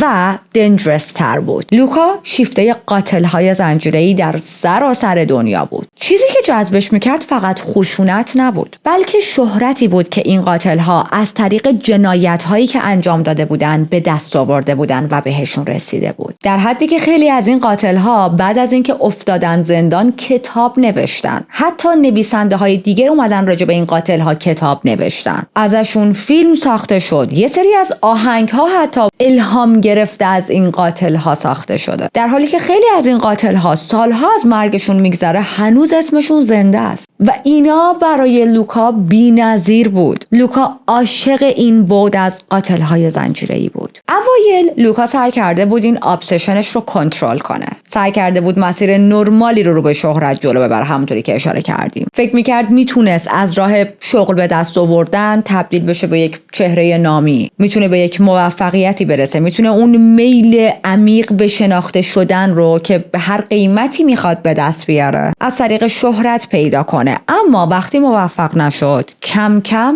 لغزید به سمت مسیر دوم. این که از سمت مردم مدام ریجکت میشد عصبانیش میکرد. حتی بعدها خودش میگه این ذهنیت برام به وجود اومده بود که چطور ممکنه مردم نتونن ببینن که من چقدر جذابم و این رو شکست میدونست و همین شکست میل قتل رو درون این آدم تقویت کرد. باعث شد به این نتیجه برسه که تنها راه برای جلب توجه رفتن به یک مسیر بسیار دارکتره. مسیر دارکی که آدم‌ها دیگه فراموش نکنن. لحظه‌ای که خودش رو چسبون به یک قاتل سریالی دید که اسم اون قاتل چقدر قدرت داره و همه توجهشون به سمت لوکا جلب شده. دید وقتی فقط اسم اون قاتل رو برده مردم دارن گوش میدن بهش، فهمید مسیر درست راه دومه. بعدش شروع کرد به کشتن بچه گربه‌های بی‌دفاع و هزاران نفر دنبال اسمش میگشتن. پس یه چیز براش 100% جا افتاد. وقتی من گربه ها رو میکشم مردم اینجوری دنبالم میافتن، اگه انسان ها رو بکشم چی؟ شاید صدها هزار نفر اسمم رو بشناسن. حالا دیگه برام صفحه ویکی‌پدیا میسازن، برام کتاب مینویسن، از روم فیلم میسازن و من دیگه اون موقع بی اهمیت نیستم. و بله، واقعا برای لوکا همه چیز خلاصه شده توی دیده شدن. لوکا واقعا رویای اینو داشت که اسمش رو روی تیتر روزنامه ها ببینه. واقعا رویا پردازی میکرد که یه روزی مجری اخبار بیاد و جلوی دوربین بگه قاتل فوق‌العاده خوش‌چهره لوکا، حتی اگر لازم بود برای رسیدن به این شهرت آدم‌ها رو بکشه. هیچ اشکالی نداشت. از نظر لوکا اینجوری بود که زندگی آدم‌ها بی‌ارزش‌تر از شهرتیه که من دوست دارم بهش برسم. برای همین نقشش رو عملی میکنه و میره سراغ یک مردی به اسم جون لین. و میخوام توجه کنید که همه چیز رو از قبل برنامه ریخته بود. لوکا از جنوری 2012 توی آپارتمان شماره 208 ساکن شده بود و بین روزهای 15 تا 16 می همون سال از طریق سری پروفایل های فیک توی اینترنت شروع کرد به تبلیغ یک ویدیویی. میگفت من میخوام یه ویدیویی درست کنم، مثلا نیاز دارم یکی جوین شه بهم. اما چند ماه قبل لوکا داشت چیکار میکرد؟ اینا همه مال قبل از اینه که لوکا جون رو ملاقات کنه. چند ماه قبل توی اینترنت داشت دنبال داروهای بیهوشی و دوزهایی میگشت که باعث بشه افراد بیهوش بشن اما نمیرن. حالا جون رو چجوری پیدا میکنه؟ از طریق همون آگهی گذاشتنا. بعضی از این آگهی‌ها به ظاهر یک دیت جنسی بودن. بعضی‌ها هم ظاهراً به عنوان آگهی همکاری توی پروژه فیلمسازی. تو این آگهی‌ها نوشته بود که دنبال مردهایی میگردم برای ساخت یک فیلم که بابتش پولی پرداخت نمیشه و البته هیچ رابطه جنسی هم در کار نیست. اما خب لوکا داشت تله میذاشت تا بتونه یک قربانی پیدا کنه. چند تا مرد ریپلای میذارن که یکی از اونا جون بود. یه نکته مهم که باید بگم، قبل از اینکه جون را بکشونه خونش، یه مرد دیگه هم به خونه لوکا رفته بود. هویت این مرد هیچ وقت مشخص نشد، اما از روی CCTV و عکس هایی که توی دوربین لوکا بعدها پیدا شد مشخصه که چند شب قبل از ورود جون یک مرد دیگه‌ای وارد خونه لوکا شده. توی عکس‌ها دیده میشه اون مرد روی تخت دراز کشیده، به نظر خوابیده یا بیهوشه و لوکا کنارش نشسته. حتی یه فیلمی پیدا شد که اون مرد به تخت بسته شده بود و صدای خور و پفش شنیده میشد. بعد توی یک لحظه لوکا میاد جلوی دوربین و بهش میگه که حالت خوبه؟ حالا چرا میگیم اون مرد خواب بوده یا بیهوش بوده؟ چون صبح روز بعدش هر دوتاشون از ساختمون میان بیرون، اما اون مرد ناتوان بود توی راه رفتن، بی تعادل به نظر میرسید و لوکا باید کمکش میکرد که راه بره. شاید به خودتون فکر کنید اون یک قتل ناموفق بوده، یعنی قربانی اول قرار بوده اون مرد باشه، اما من بر اساس تحقیقاتی که کردم با این نظریه مخالفم. بررسی ها نشون داده که اون شب یک تمرین نهایی برای قتل واقعی بوده. لوکا احتمالاً اون مرد رو با دارو بیهوش کرده تا مراحل کنترل، بستن و فیلمبرداری از قربانی بیجون رو تمرین کنه قبل از اینکه همون کارها رو واقعی روی قربانی بعدیش یعنی جون تکرار کنه. قبل از اینکه به 24 می 2012 برسیم، یکم از جون براتون بیشتر بگم. جون لین متولد 3 دیسمبر 78 بود. توی شهر ووهان چین به دنیا آمده بود. جون از یه خانواده 4 نفره بود، مادر، پدر و یه خواهر. اطرافیانش میگفتن جون بسیار مرد باهوش، درسخون و مایه افتخار خانواده‌اش بود. همیشه آرزو داشت بتونه دنیا رو بگرده، ببینه، کالچرهای مختلف رو تجربه کنه و زندگی جدیدی برای خودش بسازه. جون سالها بود که به کانادا علاقه‌مند بود، هم به مردمش هم به طبیعتی که توی کانادا بود.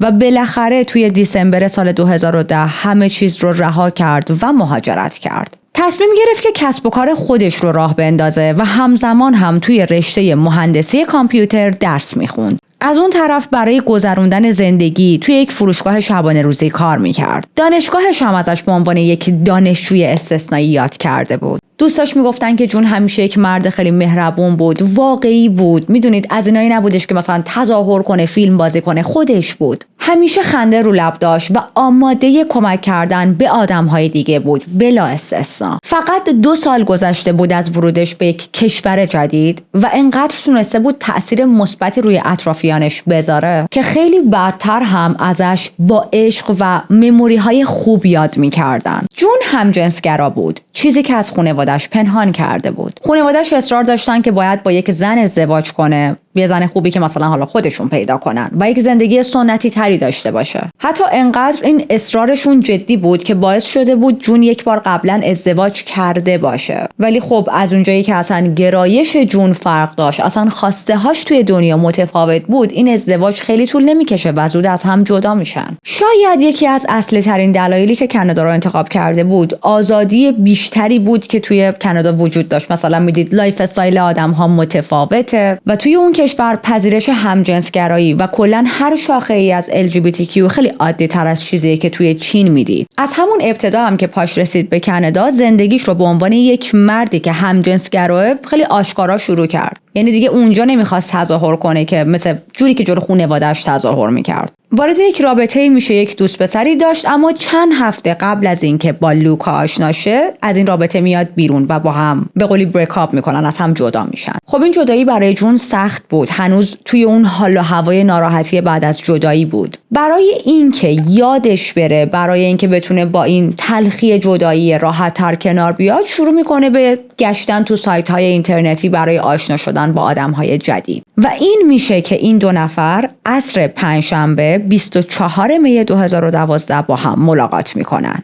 ساعت 10:16 شب CCTV نشون دادن که اونا وارد ساختمون شدن و به سمت آپارتمان شماره 208 رفتن، خونه لوکا. جون اون شب یه کلاه بیسبال سرش کرده بود و هرگز از اون ساختمون زنده بیرون نیومد. هیچ ویدیویی وجود نداره از اینکه جون فرداش یا همون شب یا هر وقت دیگه از اون ساختمون بیرون اومده باشه. اتفاقاتی که بعد از رسیدن به آپارتمان اونجا میفته دقیقش مشخص نیست و ما نمیتونیم با قطعیت همه چیز رو 100% بگیم. اما با توجه به اینکه بعدها توی بدن جون آثار داروی آرام بخش پیدا میکنن، احتمال خیلی زیاد لوکا یک نوشیدنی به جون داده. این نوشیدنی آغشته به یک داروی بیهوشی بوده. هدفش هم این بوده که جون این نوشیدنی رو بخوره، بیهوشه و بعدش جون رو برهنه کرده، بستتش به تخت و دوربینش رو آماده کرده تا ازش فیلم بگیره. ویدیو با تصویری از جون که کاملا برهنه است و به تخت بسته شده شروع میشه. یه پارچه روی چشماش گذاشته شده، یه پارچه توی دهنش گذاشته شده. هر از گاهی دست و پاهاش تکون میخوره که این نشون میده هنوز زنده است، ولی باز مشخصه که گیج و نیمه هوشیاره. کنار تخت یک مردی وایساده که سر تا پاش سیاهه، صورتش رو پوشونده، صورتش مشخص نیست. یک آهنگی تو بک‌گراند داره پخش میشه، یه آهنگ از یک فیلمی که مربوط به یک قاتل سریالی بود و لوکا ابسست بود با این فیلم. و بعد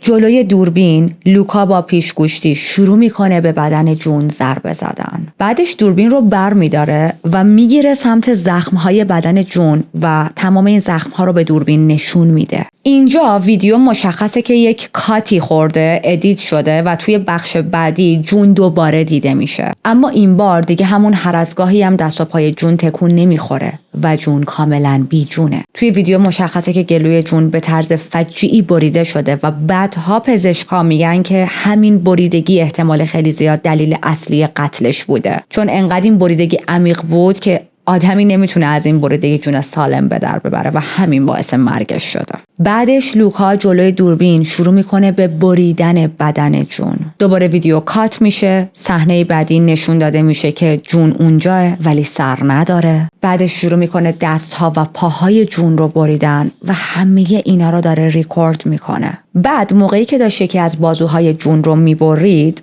و بریدنش کامل تموم میشه، اون بازو رو بر میداره و شروع میکنه روی اندام خودش مالیدن. بعد تنه بدون سر، بدون دست و بدون پای جون رو بر میداره و میذاره روی تخت. روی اون تنه دراز میکشه و تظاهر میکنه که داره با تیکه های بدن جون سکس میکنه. بعد از این کار چاقو و چنگال بر میداره، تیکه هایی از گوشت باسن جون رو با چاقو و چنگال جدا میکنه و جلوی دوربین سعی میکنه که این تیکه ها رو به خورد سگش بده. بعد یه بطری برمیداره و این بطری رو داخل مقعد جسد فرو میکنه و همزمان تلاش میکنه که با یکی از بازوهای بریده شده جون خودش رو تحریک کنه. بازو رو میمالید روی اندام جنسی خودش تا تحریک شه و خود ارضایی کنه. و منابع میگن توی نسخه طولانی تر ویدیویی که فقط پلیس دیده، نشونه های واضحی از کانیبالیسم وجود داره. یعنی لوکا شروع کرده به خوردن اندام جون، ولی خب چقدر و چطوری نمیدونیم، چون این ویدیوها فقط و فقط توسط پلیس دیده شده. لوکا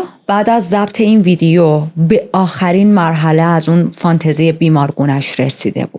مرحله‌ای که میتونست خودش رو با قاتل‌های زنجیره‌ای مورد علاقش مقایسه کنه.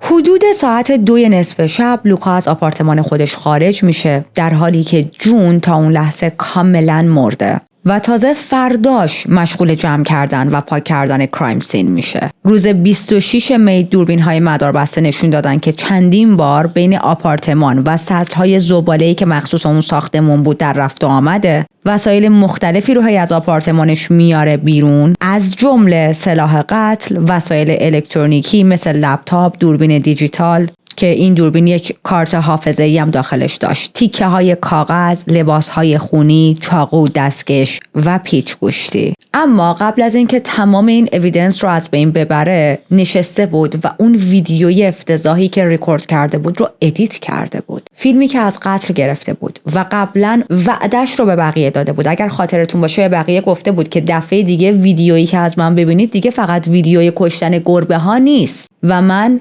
ویدیوی کشته شدن یک انسان رو میخوام بهتون نشون بدم. خب این ویدیو رو توی اینترنت آپلود میکنه. از اون طرف همزمان داشت برای فرار کردن برنامه‌ریزی میکرد. یه بلیت رفت و برگشت به پاریس میگیره و قرار بود فرداش پرواز کنه. قبل از فرار از مجتمع خارج میشه، سر جون رو حدود 8 کیلومتر دورتر توی یک پارک محلی رها میکنه. بعد میره یک چمدون میخره، تنه جون رو داخل اون چمدون میذاره و همونجا بین سطل‌های زباله بیرون ساختمون پرتش میکنه. حتی داخل چمدون رو با اسپری رنگ میکنه به هوای اینکه بوی اسپری، بوی رنگ، بوی تجزیه بدن رو پنهان کنه. به امید اینکه چمدون به عنوان یک زباله معمولی جمع شه و هیچ کس به این اتفاق شک نکنه، هیچ کس به داخل اون چمدون شک نکنه. اوکی، من دیگه کم کم واقعا دارم رو چمدون حس بدی پیدا میکنم. یعنی توسط پرونده های جنایی من اینجوری شدم که اگر یک چمدون توی خیابون ببینم بلا استثنا اول فکر میکنم داخلش جسده. چون تو بیانست این چندمین کیسیه که ما با هم بررسی کردیم و یک جسد داخل چمدونه. حالا اینجا رو گوش کنید. بخش نمیدونم چی بگم، برگریزون، عجیب، نمیدونم، یکی از بخش‌های اصلی پرونده. ظهر همون روز یعنی 26 می لوکا میره به اداره پست محلی با 4 تا بسته، 4 تا باکس. این بسته ها باید به آدرس های مختلفی فرستاده میشدن و فکر میکنید چیا توی اون باکس ها بودن؟ دست ها و پاهای بریده شده جون که قرار بود برن به اقصا نقاط مختلف کشور. پای چپ جون به دفتر مرکزی حزب محافظه‌کار کانادا ارسال شد. بسته توی 29 می به مقصد رسید و وقتی کارمندا بازش کردن یک بوی تعفن شدید از اون باکس بیرون زد. داخلش یک یادداشت پیدا کردن که نوشته بود استیون هارپر و لورنتسی خوب میدونن این کیه، اونا گند زدن. حالا اشاره نامه به کیه؟ به نخست وزیر وقت کانادا و همسرش.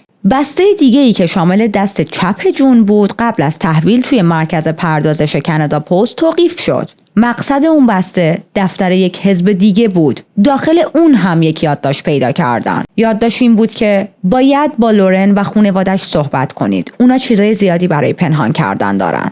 دوباره اشاره مستقیم به همسر نخست وزیر وقت. توی 5 جون باکس بعدی ارسال شد. رسید به دست کارکنهای یک مدرسه پسرونه توی ونکوور. این مدرسه یک مدرسه خصوصی پسرونه بود و وقتی در بسته رو باز کردن با پای راست جون مواجه شدن و متوجه عجیب بودن ماجرا هستید؟ یک مدرسه خصوصی پسرونه، مدرسه، یک بسته‌ای براشون ارسال شده و وقتی درش رو باز میکنن یک پای نصفه توش میبینن. اصلا نکست لول واقعا. یعنی با اینکه من خودم اسکریپت آماده کردم، با اینکه خودم تحقیقات رو انجام دادم، با اینکه خودم 10 ویدیو نگاه کردم، 10 مقاله خوندم، بازم به این بخش از کیس که رسیدیم برگام ریخته. همراه این بسته هم یک نوت وجود داشت، یک یادداشت. ولی این دفعه یادداشت یه ذره شاعرانه تر بود. نوشته بود که روزها قرمزند، بنفشه ها آبی، پلیس باید از پرونده های دندون پزشکی استفاده کنه تا بفهمه تو کی هستی. منظور هویت همون پای مقتول بود که توی اون بسته پیدا شده.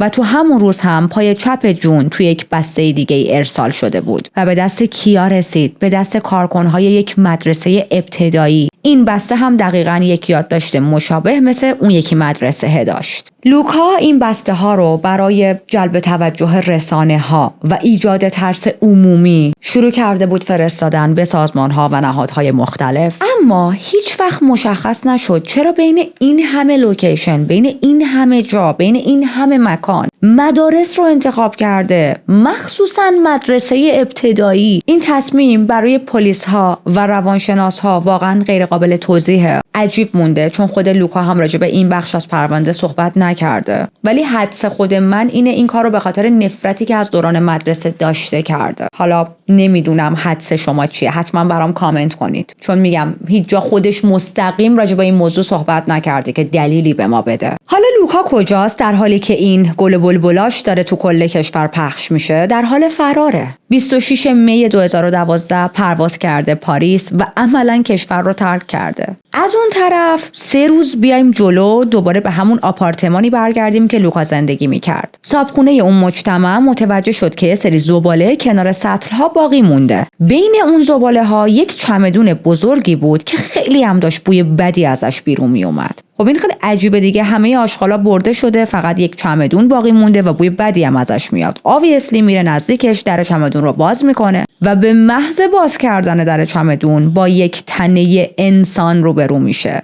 بدون سر، بدون دست و بدون پا. صاحبخونه وحشت زده با پلیس تماس میگیره. مامورا بعد از رسیدن به محل منطقه رو میبندن، شروع میکنن به جستجوی کامل زباله ها به امید اینکه شاید سر و بقیه اندام و دست و پا رو پیدا کنن، اما خب پیدا نمیکنن چون ما میدونیم سر و بقیه اندام کجا رفته. بین زباله ها چیزایی پیدا شد مثل دستکش های خونی، چاقوها، وسایل شخصی و یک آیدی کارت که متعلق به لوکا بود. پلیس با خودشون فکر کردن که اوکی، جسد متعلق به همین آدمه، جسد متعلق به لوکاه، چون توی پرونده های جنایی دیدیم معمولاً آیدی کارت قربانی کناره حالا خود جسد میمونه یا توی کرایم سین میمونه. اما بعد از بررسی فیلم های دوربین مداربسته و بقیه مدارک متوجه شدن که نه، این جسد متعلق به لوکا نیست، لوکا قربانی نیست بلکه قاتله و از کشور هم فرار کرده.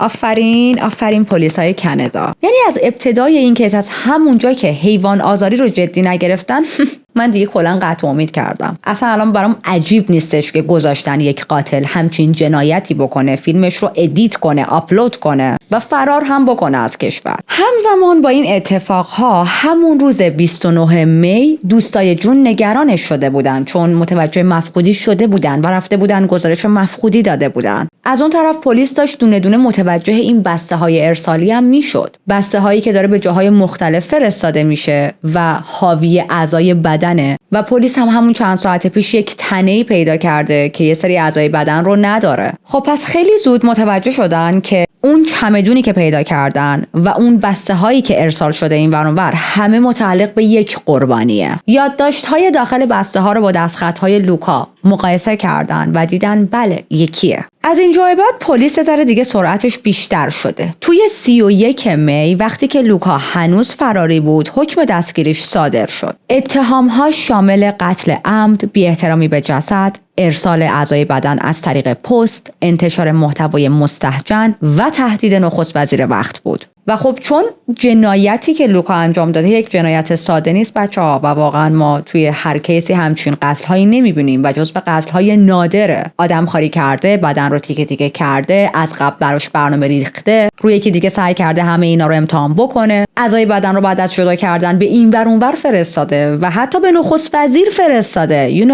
چیز نرمالی نیست واقعا. البته هیچ چیز راجع به قتل نرمال نیست، ولی این دیگه نکست لوله. برای همین از اینترپل کمک خواستن و همون روز هم اینترپل رد نوتیس اعلام کرد. رد نوتیس یعنی هر کشوری اگر لوکا رو دید و متوجه شد که لوکا وارد خاکش شده باید فوری دستگیرش کنه و به پلیس کانادا تحویل بده. بذارید یه ذره رد نوتیس رو براتون بیشتر توضیح بدم. رد نوتیس یعنی این آدم تحت تعقیب بین المللیه. هر کشوری میبینتش باید بگیرتش. معمولاً برای مجرمین خیلی خطرناک رد نوتیس اعلام میکنن. یا یه کمکی بهتون بدم، اگر که GTA بازی کرده باشید یادتونه توی بازی وقتی خیلی بیش از حد خلاف میکردیم 5 ستاره میشد بازی. حالا دقیق تعداد ستاره هاشو یادم نیست 5 تا بود یا 3 تا بود، ولی به هر حال ستاره ها تا ته پر میشد. بعد دیگه پلیس همه جا دنبالت میومد، هلیکوپتر میفرستادن، تانک میفرستادن. این همونه اون رد نوتیس بود توی GTA اتفاق میافتاد و تو واقعیت هم داریم. البته دیگه تانک دنبال کسی نمیفرستن، ولی منظورمو فهمیدید. بسته ها رو میبرن برای آزمایش DNA روشون انجام میدن و تایید میکنن که همه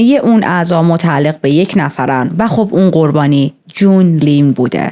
اما سر جون کجاست؟ پلیس هنوز سر جون رو پیدا نکرده بود. سر جون پیدا نمیشه تا اوایل جولای که یک آدم ناشناسی با پلیس تماس میگیره و بهش میگه که سر اون قربانی که دنبالش هستید داخل یک پارک افتاده. واقعا مشخص نیست این تماس از سمت خود لوکا بوده یا از سمت یک شهروندی بوده که نمیخواسته درگیر ماجراشه، فقط زنگ زده، سریع گزارش داده بدون اینکه خودش رو معرفی کنه، بدون اینکه زیاد تلفن رو نگه داره و قطع کرده. اما اگرم خود لوکا زنگ زده باشه اصلاً چیز عجیبی نیست. ما گفتیم این آدم ابسسته با شهرت، میتونسته خودش زنگ زده باشه برای اینکه شواف کنه، چون ببینید تمام این کارها رو کرده که یک شوافی باشه، فیلم گرفته، به این و اون به دنیا نشون داده. بعد حالا سر این قربانی رو پلیس هنوز نتونسته پیدا کنه. anyways ما نمیدونیم خود لوکا زنگ زده یا یک غریبه. حالا که پزشک تمام اعضای بدن جون رو داره، بعد از کالبد چکافی گفتش که تقریبا همه آسیب‌های بدنش بعد از مرگ بهش وارد شده. بعضی از زخم‌ها نشون میدادن که از چاقو و پیچ گوشتی استفاده شده و همینطور توی خونه لوکا روی تخت لکه‌هایی از خون خشک شده و اسپرم پیدا کردن. که همه اینا ثابت میکرد لوکا بعد از قتل هم بدن رو همونجا تیکه تیکه کرده، هم رفتارهای بیمارگونه جنسی روی جسد انجام داده. حالا مشخص نیست کدوم پروسه از قتل، ولی یک پروسه ای از قتل اون رو از نظر جنسی به وجد آورده. تمام این دیتیلز دلایلی بودن که بعداً باعث شد توی گزارش‌های رسمی ازش به عنوان نکروفیلیا کیلر یاد بشه. بهش لقب داده بودن، همون چیزی که میخواست، همون چیزی که همیشه دنبالش بود. خب الان تو این خط زمانی پلیس میدونه قربانی کیه، میدونه چطور کشته شده، میدونه قاتل کیه، اما نمیدونه که قاتل که لوکاس کجا قایم شده. بعد ببینید فرارش هم به پاریس یک چیز تصادفی نبود، چون 1 ماه قبلش از طریق یک سایتی که مخصوص مردان همجنسگرا بود با یک مرد فرانسوی آشنا شده بود. حتی توی سال 2010 هم یه بار به پاریس رفته بود و یه سری دوست پیدا کرده بود. یعنی این آدم پلن داشته برای موقعی که من قتل انجام دادم حالا کجا فرار کنم. از همون موقع وقتی 27 می به پاریس رسید، سیگنال گوشیش تا یک هتلی ردگیری شد. پلیس به اون هتل هجوم برد، ولی متاسفانه لوکا روز قبلش چک اوت کرده بود. تنها چیزی که توی اتاقش پیدا کردن یه سری مجله پورنوگرافی بود. اما خب پلیس خیلی از نظر زمانی به لوکا نزدیک بود و این نشون میداد به احتمال زیاد لوکا هنوز توی پاریسه و خیلی نمیتونه دور شه. وقت زیادی برای فرار کردن نداره. حالا از اون طرف ببینیم لوکا داره چی کار میکنه. لوکا رفته با همون مردی که قبلا توی سایت پیدا کرده بود، چت کرده بود، تماس گرفته. اون آقا دعوتش کرده به خونش. چند روزی رو تو خونه همون مرد گذرونده، روی مبلش خوابیده. اما تو اون مدتی که بود نتونسته بود دهنش رو بسته نگه داره و شروع کرده بود تعریف کردن کارهایی که انجام داده. حتی تو همون خط زمانی برای خواهرش یک پیامی فرستاده بود و توی این پیام نوشته بود چه حسی داری الان که خواهر یک قاتلی؟ از اون طرف پلیسای فرانسه هم دارن با تمام نیروها دنبالش میگردن و این در حالیه که خود لوکا دنبال یک قربانی جدیده، یا حالا دیگه حداقل دنبال یک کسیه که بتونه دوباره یه مدت دیگه ازش سوء استفاده کنه. چون obviously بعد از اون حرف‌هایی که جلوی اون آقا زد، اون آقا بهش گفت از خونه من برو بیرون و من دلم نمیخواد یک قاتل توی خونم باشه. از طریق یک وبسایت دیگه‌ای که اون وبسایت هم مخصوص مردهای همجنسگرا بود، با یک مردی توی برلین آشنا شد. به این آقا میگه که من توی پاریس یک رابطه طولانی مدتی داشتم، اما خب متاسفانه از هم جدا شدیم و الان دلم میخواد برای شروع دوباره برای یک زندگی جدید برم یک جای جدید مثل برلین. قرار میشه که همو ببینن و توی تاریخ 30 می لوکا سوار قطار میشه تا برسه به برلین و همه اینا توسط دوربین‌های مداربسته دارن ثبت میشن. ولی خب ما اینا رو جلوتر میدونیم، پلیس هنوز اینا رو نفهمیده. وقتی که سر قرار میرسه و همون ملاقات میکنن، اون آقا از همون اول میفهمه که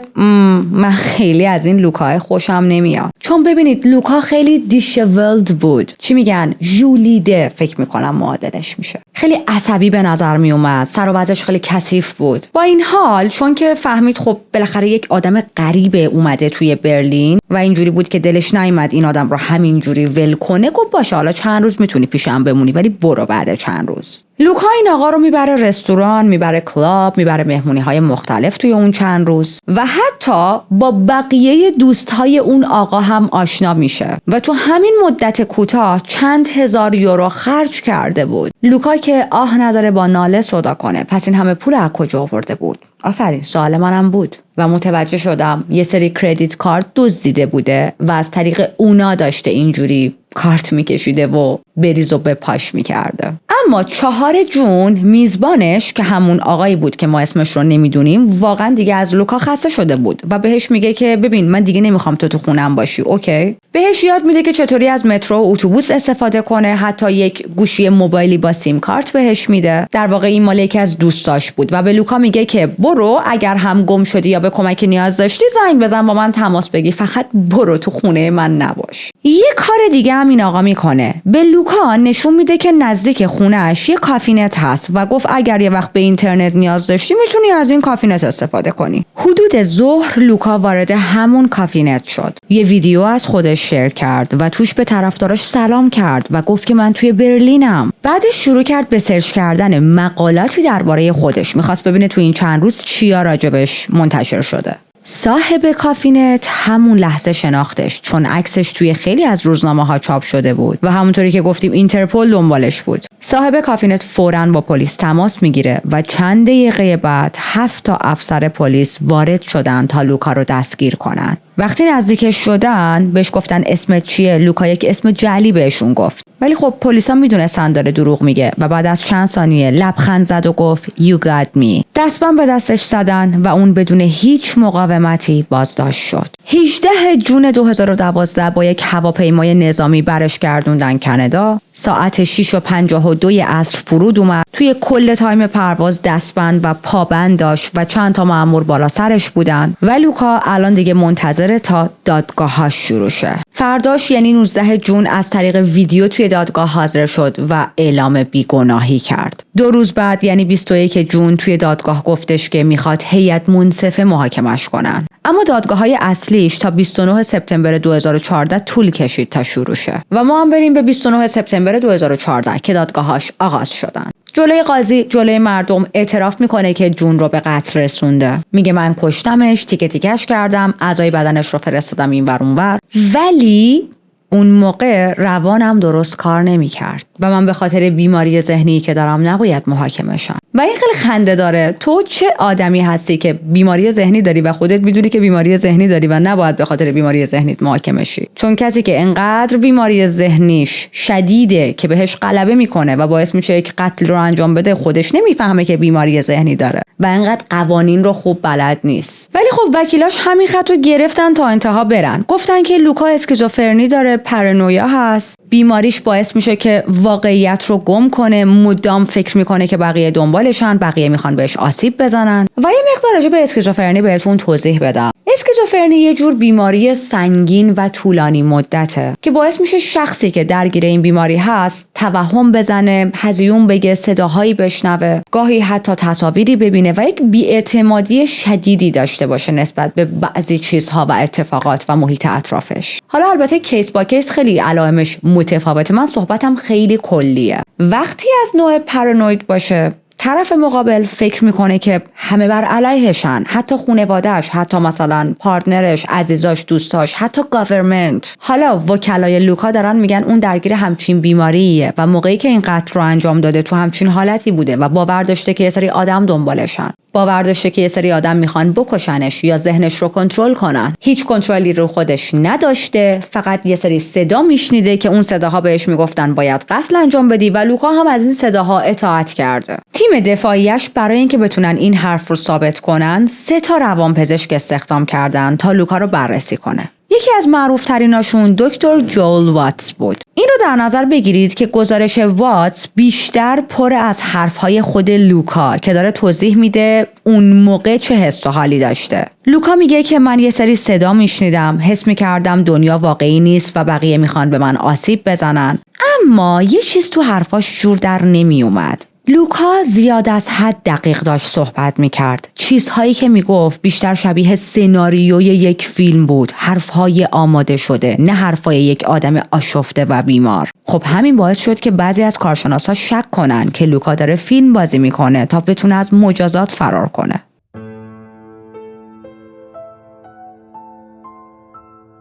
از اون طرف لوکا یک داستان عجیبی توی دادگاهش تعریف میکنه. میگه که یک مردی به اسم امانوئل که قبلا جزو مشتریهای من بوده، درست قبل از تایمی که قتل اتفاق افتاده من رو آزار میداده و اسم امانوئل براتون آشنا نیست، همون اسمی که قبلا هم گفته بود این آدم عاشق منه، شیدای منه، نمیدونم انقدر درگیر منه که داره منو استایک میکنه، ولی اصلا همچین شخصیتی وجود نداشت. الان دوباره داره به یک شخصیت خیالی سویچ میکنه. میگه امانوئل یک آدم خشن، سادیست و روانپریشه. یه آدمی که هم از نظر جسمی هم از نظر جنسی مدام من رو شکنجه میداد. بهش میگن کو این امانوئلی که تو میگی کو؟ چرا توی هیچ ویدیویی نیست؟ چرا تو میگی تو خونت رفت و آمد داشته؟ چرا توی هیچ CCTV نیافتاده؟ چرا هیچ شماره‌ای ازش نداری؟ هیچ عکسی نداری؟ یه چیز بهش اما نشون بده. و لوکا اینجوری بود که نه این آدم واقعیه، خیالی نیست. حرف من سند برای شماها نیست. نه باور نمی‌کنید. میگه حتی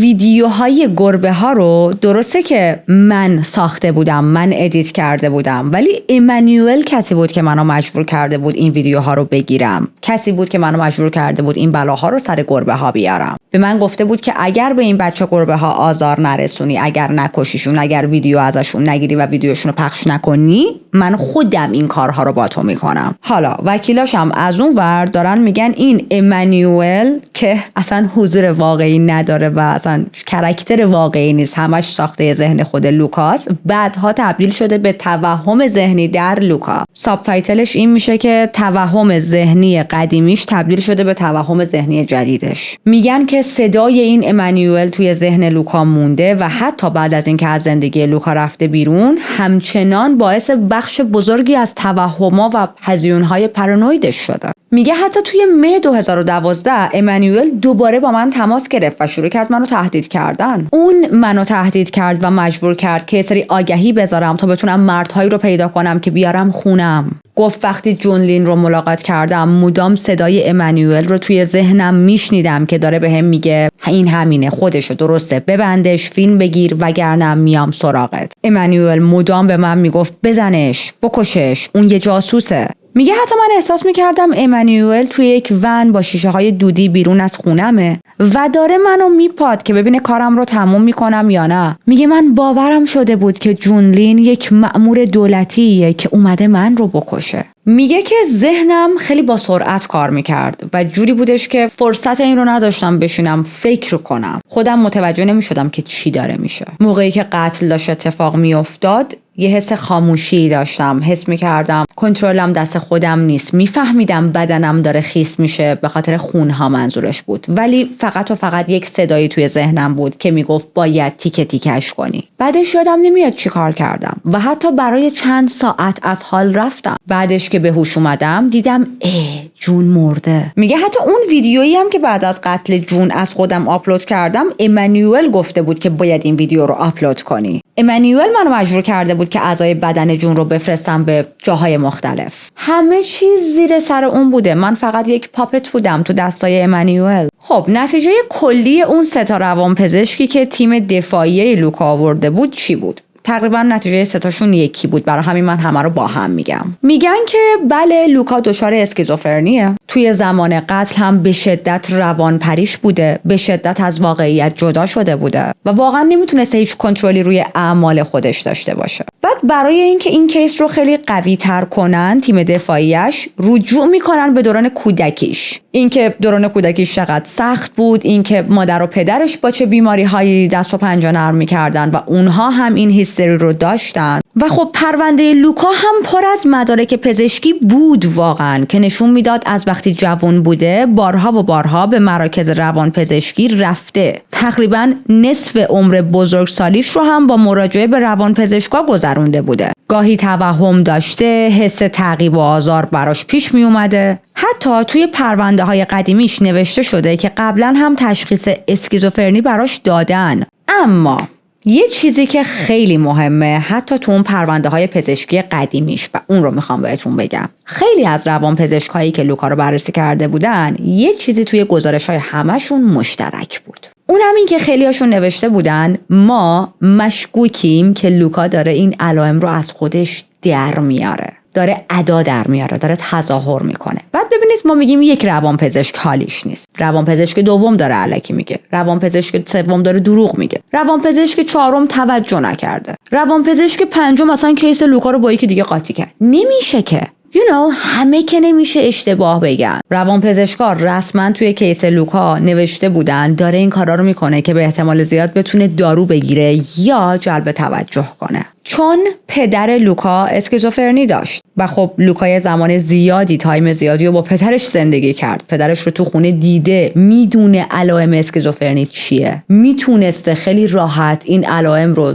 در بیاره تا پزشک‌ها باورشون بشه که اوکی پس این آدم هم واقعا اسکیزوفرنی داره. یه چیز مهمتر میخوام بهتون بگم. یکی از پارتنرهای سابق لوکا هم میگه توی دادگاهش با این که همیشه لوکا این موضوع رو انکار میکرد، اما یکی از مصرف کننده های سنگین مواد مخدر بود. یعنی همیشه میگفت نه من اصلا هیچی نمیکشم، ولی اتفاقا خوب میکشید داداشمون. پس شاید اون توهم‌ها و صداهایی هم که میشنیده از مصرف زیاد مواد بوده و نه از یک بیماری واقعی روانی، و این دوتا خیلی با هم فرق داره. بهش میگن سایکوز ناشی از مواد مخدر، یعنی وقتی که ذهن به خاطر مصرف زیاد دچار هذیون و توهم میشه، نه به خاطر یک مشکل روانی واقعی و عمیق. پس ممکنه بعضی وقتایی که دنبال کمک رفته واقعا دچار پارانویا بوده، ولی دلیلش مواد بوده و نه اسکیزوفرنی. وکلاش داشتن میگفتن لوکا از قبل اسکیزوفرنی داره، ولی دادستانی نمیخواست این حرف رو باور کنه. میگن که ما باید خودمون هم روانپزشک بیاریم و جالبه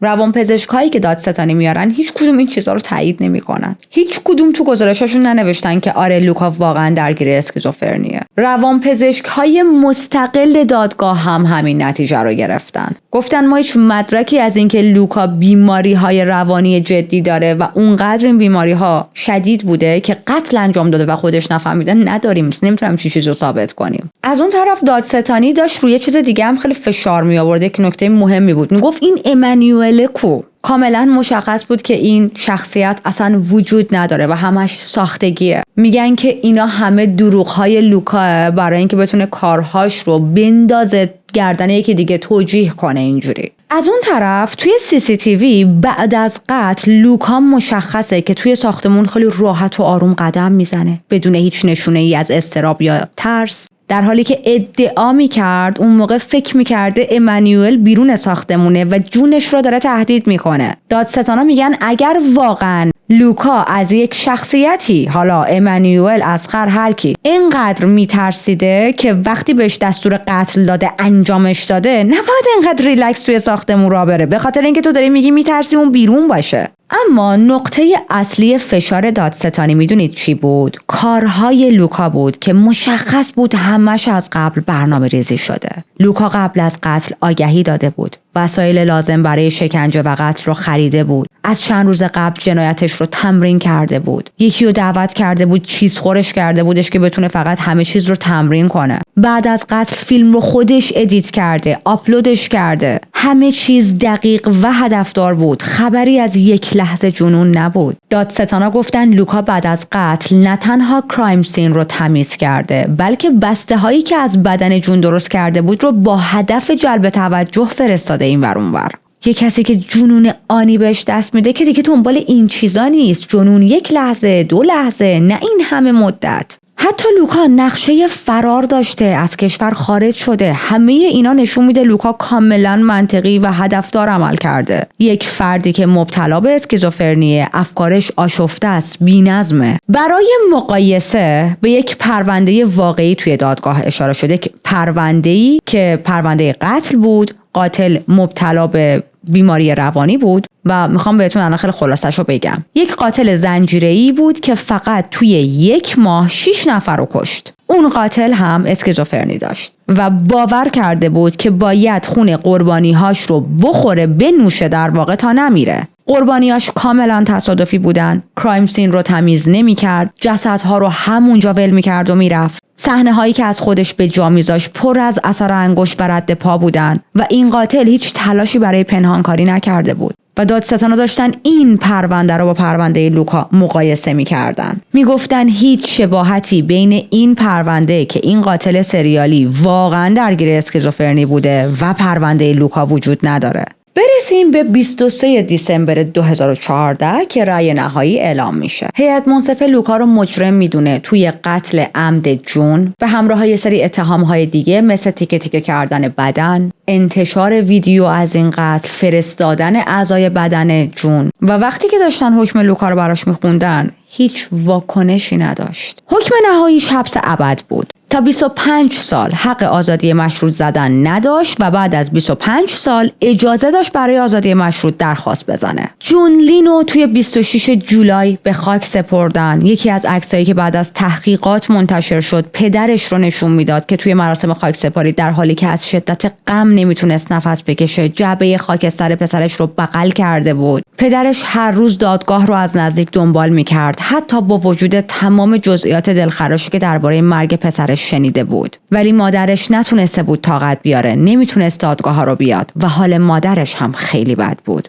تو بیانست حال کدوم مادر و پدری بد نمیشه بعد از اینکه بفهمن بچه جوونشون به امید یک زندگی تازه رفته کشوری و به قتل رسیده، اونم انقدر بدجور. پرونده لوکا از نظر روانپزشکی خیلی پیچیده است. روانپزشکایی که از سمت دادگاه بودن هیچ کدومشون تشخیص اسکیزوفرنی رو نداده بودن، اما گفته بودن احتمالاً ترکیبی از چند تا اختلال رو همزمان داره که همه این اختلال‌های شخصیتی بودن. اختلال‌های شخصیتی یعنی الگوهای بلند مدت از طرز فکر و رفتار ناسالم که معمولاً از دوران کودکی و از دل تربیت سخت یا آسیبزا شکل می‌گیرن. برخلاف اسکیزوفرنی که یک بیماری روانپریشی محسوب میشه و میشه با دارو کنترلش کرد، اختلالات شخصیتی درمان دارویی ندارن، حداقل تا الان. فقط با روان درمانی میشه یاد گرفت چطور باشون زندگی کرد. از بین انواع مختلف این اختلالات در مورد لوکا تشخیص اصلی روی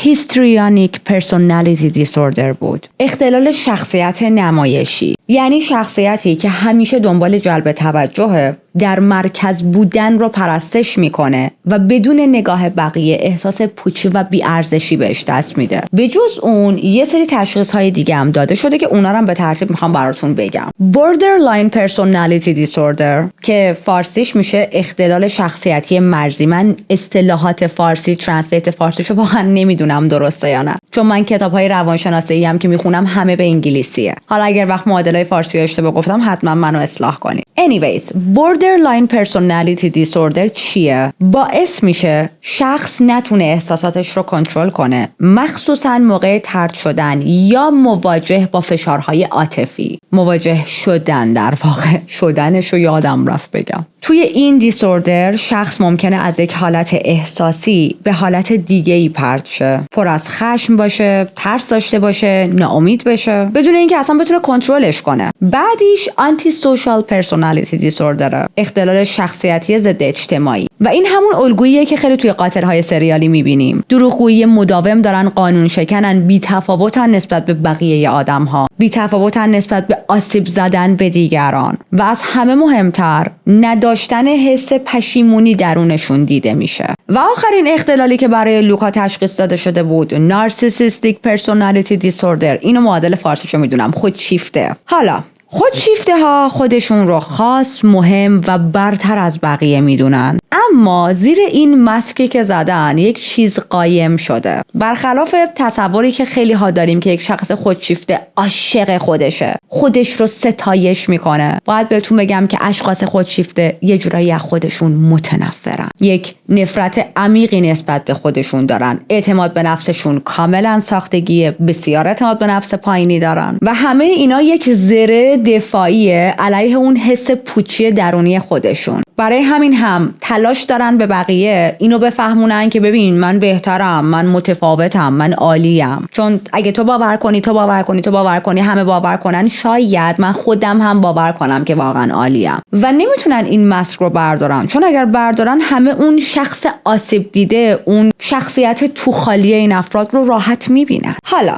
شاید تعجب کنید که چرا توی این پرونده از نکروفیلیا صحبت نکردیم، یعنی وقتی داریم اختلالاتش رو بررسی میکنیم به این موضوع اشاره‌ای نکردم. آخر کیس میگم بهتون. لوکا حدود سال 2037 حق داره که اولین درخواست آزادی مشروطش رو داشته باشه، اما خب تا همین الان که ما داریم این پرونده رو کاور میکنیم هیچ نشونه ای از پشیمونی نشون نداده و این یعنی درخواستش احتمال زیاد ریجکت میشه. از اونجایی هم که جنایت‌هاش واقعا خشن بودن، خیلی احتمالش کمه که باز بذارن به جامعه برگرده. I hope so. چون اگر آزاد بشه به احتمال زیاد دوباره آدم میکشه، فقط برای اینکه دوباره برگرده زیر اون سایه توجه. با این حال به نظر میرسه آزادی هم خیلی براش مهم نیست. چون ببینید لوکا به هدفش رسید، یک عالم مستند راجبش درست کردن، کتاب دربارش نوشتن، الان دیگه اسمش واقعا توی ویکی‌پدیا اومده و اگر گوگل کنید میبینیدش و خودش توی اون دنیای کوچیک و احمقانه‌ای که داره، توی اون ذهن پیچ خورده‌ای که واسه خودش درست کرده، حس میکنه که یک شخص برنده است و همین براش بسه. حرفای مهم آخر پرونده زیاد داریم با هم، اما بیایید مثل روال همیشگی چند لحظه راجع به قربانی‌های امروزمون صحبت کنیم. پرونده امروز تقدیم به گربه‌های کوچیکی که به دست لوکا شکنجه شدن و به قتل رسیدن.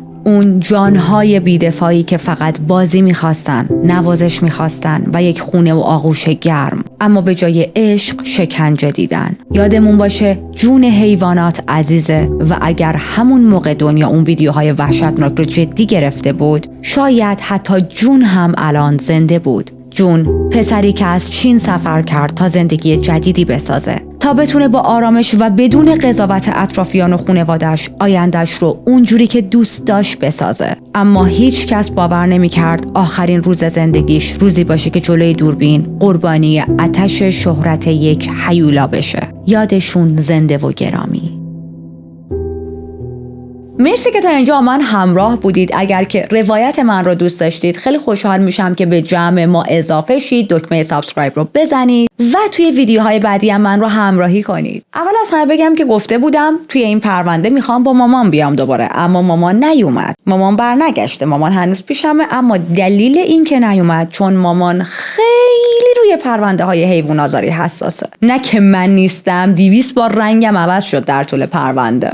ولی خب مامان خیلی حساس تر از منه. مامان خودش هم 4 تا گربه داره و واقعا نمیتونست چند ساعت بشینه کنار من و همچین جنایت هایی رو گوش کنه. وقتی که بهش گفتم مامان داستان این کیس همچین چیزیه و شخص مجرم همچین کارهایی رو کرده، البته خیلی خلاصه بهش گفتم، اصلا نه با دیتیلز و اینا، گفتش که من واقعا نمیتونم چند ساعت بشینم و همچین چیزایی رو گوش کنم. حیوان آزاری مخصوصا گربه ها رو نیستم. سلام رسوند به همتون و احتمالاً توی ویدیوهای بعدی همراهیمون کنه. دوست دارم قبل از اینکه از پیشم برگرده توی چند تا ویدیوم باشه. حالا تلاش میکنم ویدیوهای بعدی رو یک مقدار سبکتر انتخاب کنم، جوری باشه که مامان بتونه چند ساعت پیشمون بشینه. این ویدیو رو دوست نداشتم معمایی شروع کنم. چرا؟ چون این جانور انقدر زندگی شخصیش از دوران کودکی تا بزرگسالیش برای من عجیب بود که دلم میخواست از ابتدای کیس، مثل یک فیلمی که داره دوران کودکی اون مجرم رو نشون میده، قدم به قدم همه چیز رو از کودکی براتون تعریف کنم. میدونم که خیلی از قاتل‌های سریالی جنایت‌های فجیع‌تر از این داشتن، اما یه چیزی که راجع به این کیس خیلی برام عجیبه اون بخش فیلم گرفتنشه. سال 2012. ببینید ما خیلی از سال 2012 دور نیستیم. الان من دارم تو سال 2025 این پرونده رو کاور میکنم. درسته خیلی نزدیک نیست ولی اون قدم دور نیست. تکنولوژی اومده، مردم فیسبوک داشتن، مردم میتونستن ویدیو بگیرن، محتوا سازی کنن و این بعد پرونده خیلی برای من عجیب بود. خب قاتل‌های سریالی معمولا بیشترشون توی زمانهای قدیم اتفاق افتادن، ولی این آدم به نظر من کاملا میتونست یک قاتل سریالی بشه. وقتی که کل دوران کودکی لوکا رو مرور کردیم، فقط و فقط یه چیز همه جا قدم به قدم تو زندگیش دیده میشد. در واقع میشه گفت دیده نمیشد. یه چیزی کم بود، یه چیزی نبود. اون هم ذره عشق یا حمایت بود از سمت اطرافیانش. ما در طول زندگیش حتی یک بار هم صحبت نکردیم که یک نفری بود که این آدم رو دوست داشت یا بهش ذره عشق داده بود. و واقعا نبود، نه اینکه باشه و من نگفته باشم، واقعا هیچ کس تو زندگی این آدم نبود که دوستش داشته باشه، که تحقیرش نکنه، که حامیش باشه، گرایشش رو مثلا حالا حمایت کنه. هیچ وقت نوازش نشده بود، هیچ وقت تشویق نشده بود، هیچ وقت امنیت رو حس نکرده بود. فقط یاد گرفته بود که بترسه، همیشه سرش فریاد زده بودن، همیشه با بی‌اعتمادی توی زندگیش روبرو بود، همیشه تحقیرش کرده بودن، کتکش زده بودن. و من نمیخوام بگم هر کس کودکی سختی داره باید بره فورتی زارتی قاتل شه، نه. جرم هایی که بعداً مرتکب شد بدون شک غیر قابل بخشش بودن، مخصوصا اون بخش گربه ها. ببین اون بخش گربه ها منو از تو متنفر کرد. جزو قاتل هایی هستی که هر وقت اسمت رو بشنوم صورتم سبز میشه و کاملا خودش انتخاب کرد که توی این مسیر پاشو بذاره. اوکی، اصلا در اینا شکی نیست. اما خب گذشته دارک داشتن، خانواده افتضاح داشتن، محیط مدرسه تاکسیک، نمیدونم مادر بزرگ افتضاح، پدر بزرگ افتضاح، آدمهای افتضاح، اینا همه رو داشتن یک کمکی میکنه به اون پکیجی که طرف میخواد تبدیل به یک هیولا بشه. آیا آدم‌ها میتونن از این سختی‌ها عبور کنن؟ بله. آیا همه آدم‌ها تصمیم میگیرن که از این سختی‌ها عبور کنن؟ نه. لوکا یک فرزند رها شده بود توسط خانواده‌اش و از ابتدا یاد گرفته بود که فقط دروغ بگه. اصلا مادرش تشویقش میکرد به دروغ گفتن دیگه. یک کودکی بود که هیچ وقت عشق ندیده بود، همیشه فقط کنترل شده بود، به جاش تصمیم گرفتن و تنها دلخوشیش این بود که پناه ببره به آینه، به تصاویر هالیوودی، به میریلین مونرو و تلاش کنه که تبدیل به یک سلبریتی شه و وقتی نتونست حالا تلاش کنه تبدیل به یک هیولایی شه، هیولای معروفیشه که دنیا نتونه فراموشش کنه. هر توجهی برای این آدم خوب و رضایت بخش بود، حتی اگر این توجه شامل توجه به فیلم‌های حیوان آزاریش باشن. میدونید، یک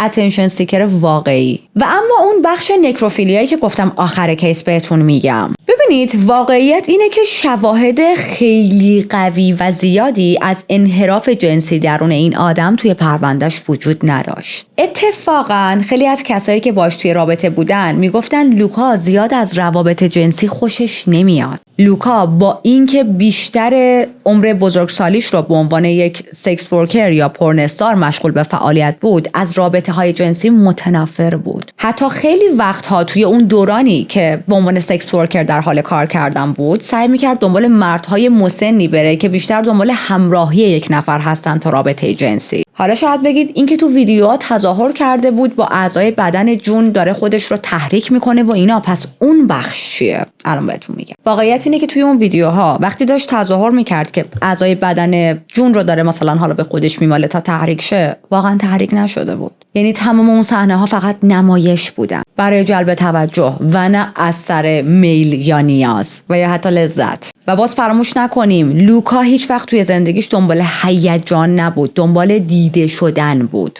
یه جورایی توی این نقطه برعکس بعضی از قاتل‌هایی که تا الان با هم بررسی کردیم. البته قاتل‌هایی که مثل لوکا عاشق جلب توجه بودن هم داشتیم ولی تعدادشون کم بود. بیشتر قاتل‌هایی که ما بررسی کردیم خیلی علاقه نداشتن، مثلا قاتل سریالیا علاقه نداشتن به اینکه دیده شن. اون کاره رو دوست داشتن و خیلی ناراحت میشن که دستگیر میشن. ولی لوکا اصلا یه مدلی بود که انگار خودش میخواست دستگیر شه، چون میدونست با دستگیریش تازه دادگاه‌ها شروع میشه و رسانه‌ها میان سراغش. تازه اون موقع است که اصل شهرتش میاد سراغش. چند تا مستند از جنایت‌های لوکا درست کردن. من همه‌شو ندیدم، یکیشو دیدم از نتفلیکس، براتون میذارم کاورش رو. یک مستند 3 اپیزودی اگر درست یادم باشه. انقدر مستند دیدم این چند وقت، واقعا بعضی وقتا اپیزودا با هم قاطی میشه تو ذهنم، ولی فکر می‌کنم 3 تا اپیزود داشت. و بچه‌ها کاور کردن این کیس واقعا برام سخت بود. در واقع یکی از سخت‌ترین پرونده‌هایی بود که این مدت رفتم دنبالش. اما باید راجع به حیوان آزاری صحبت بشه، باید راجعش اطلاع رسانی بشه. یا آماری رو داشتم مطالعه می‌کردم وقتی که داشتم اسکریپت این کیس رو آماده می‌کردم و میگفت که سالانه 1 میلیون حیوان مورد خشونت و ابیوز قرار میگیرن توسط انسانها و این عدد کمی نیست. این عدد واقعا وحشتناکه. حتی 71% از افرادی که مورد خشونت خانگی قرار گرفته بودن گزارش دادن که اون شخص ابیوزرشون حیوانات خانگیشون رو هم مورد هدف قرار دادن. برای همین من وقتی یه جاهایی به کیس های کودک آزاری یا حیوان آزاری برمیخورم که البته خیلی زیاد هستن و من واقعا یک تعداد زیادیشون رو میزنم کنار، چون اعصاب خودم نمیکشه و لابلای پرونده های دیگه میارمشون، باز انتخابشون میکنم و اونجوری نیستم که کلا بذارم کنار، چون به نظرم وقتی یک نفر یک رسانه‌ای داره باید راجع به این چیزا صحبت شه، چون با همین صحبت ها فرهنگ سازی هایی که امروز داریم توی جامعهمون میبینیم تو هر جامعه‌ای اتفاق افتاده. اگر از سالیان پیش همه میخواستم بگن ول کن راجبش صحبت نکنیم، حرفی نزنیم، سرمون رو مثل کپک بکنیم تو برف و بگیم ما که چیزی نمیبینیم، باور کنید خیلی از فرهنگ سازی‌های الان وجود نداشت. و این بود از پرونده کامل لوکا مگنارا، مردی که دوران بچگی واقعا افتضاحی داشت. هیچ وقت توی کل دوران کودکیش کسی بهش نگفته بود تو کافی، تو عالی، تو خوبی، تو بی‌نظیری، تو دوست داشتنی هستی، ما دوستت داریم. و نتیجهش چی شد؟ یک انسانی که در آینده توی سن بزرگسالیش برای دریافت توجه اونقدر رفت جلو که حتی آزار و اذیت به حیوان‌ها یا تیکه تیکه کردن بدن یک نفر براش چیز معمولی بود. نمیدونم دقت کردید یا نه، امروز آقای چارلی توی ویدیو کم حضور داشتن. ذره غیبت چارلی هم بکنم براتون. بله کم حضور داشتم به خاطر اینکه مامان داشت آشپزی میکرد وقتی من داشتم رکورد میکردم. بعد بچه‌ها بوی غذا را افتاده بود، اصلا داشتم دیوونه میشدم. و آقا الان غذاشو خورده، کبابشو خورده، دستپخت مامانو خورده، خیالش راحت شکم پر اینجوری گرفته خوابیده. و من خودمو کشتم از اول پرونده که پسرم بیا بشین پیش من، مخاطبا دوستت دارن، خیلی‌ها ویدیوها رو به خاطر تو نگاه میکنن. ولی چارلی اینجوری بود که نه من کباب رو به مخاطب‌ها بیشتر ترجیح میدم. بعد اینم یادم رفت بگم موهام ببینید بافته، مامان برام بافته. من اصلا این پرونده رو میخواستم پس فردا بشونم و براتون کاور کنم. بعد انقدر این بافته رو دوست داشتم گفتم نه این خراب میشه، من باید امروز بشونم اینو کاور کنم. مامان هر موقع میاد من انقدر اتفاقای خوب تو زندگی میفته، یه سره با همین ورون ور میریم خرید میریم. مثلا دیروز یک عالمه رفتیم خرید کردیم با هم. میاد موهامو خوشگل میکنه، هیرکاتای قشنگ،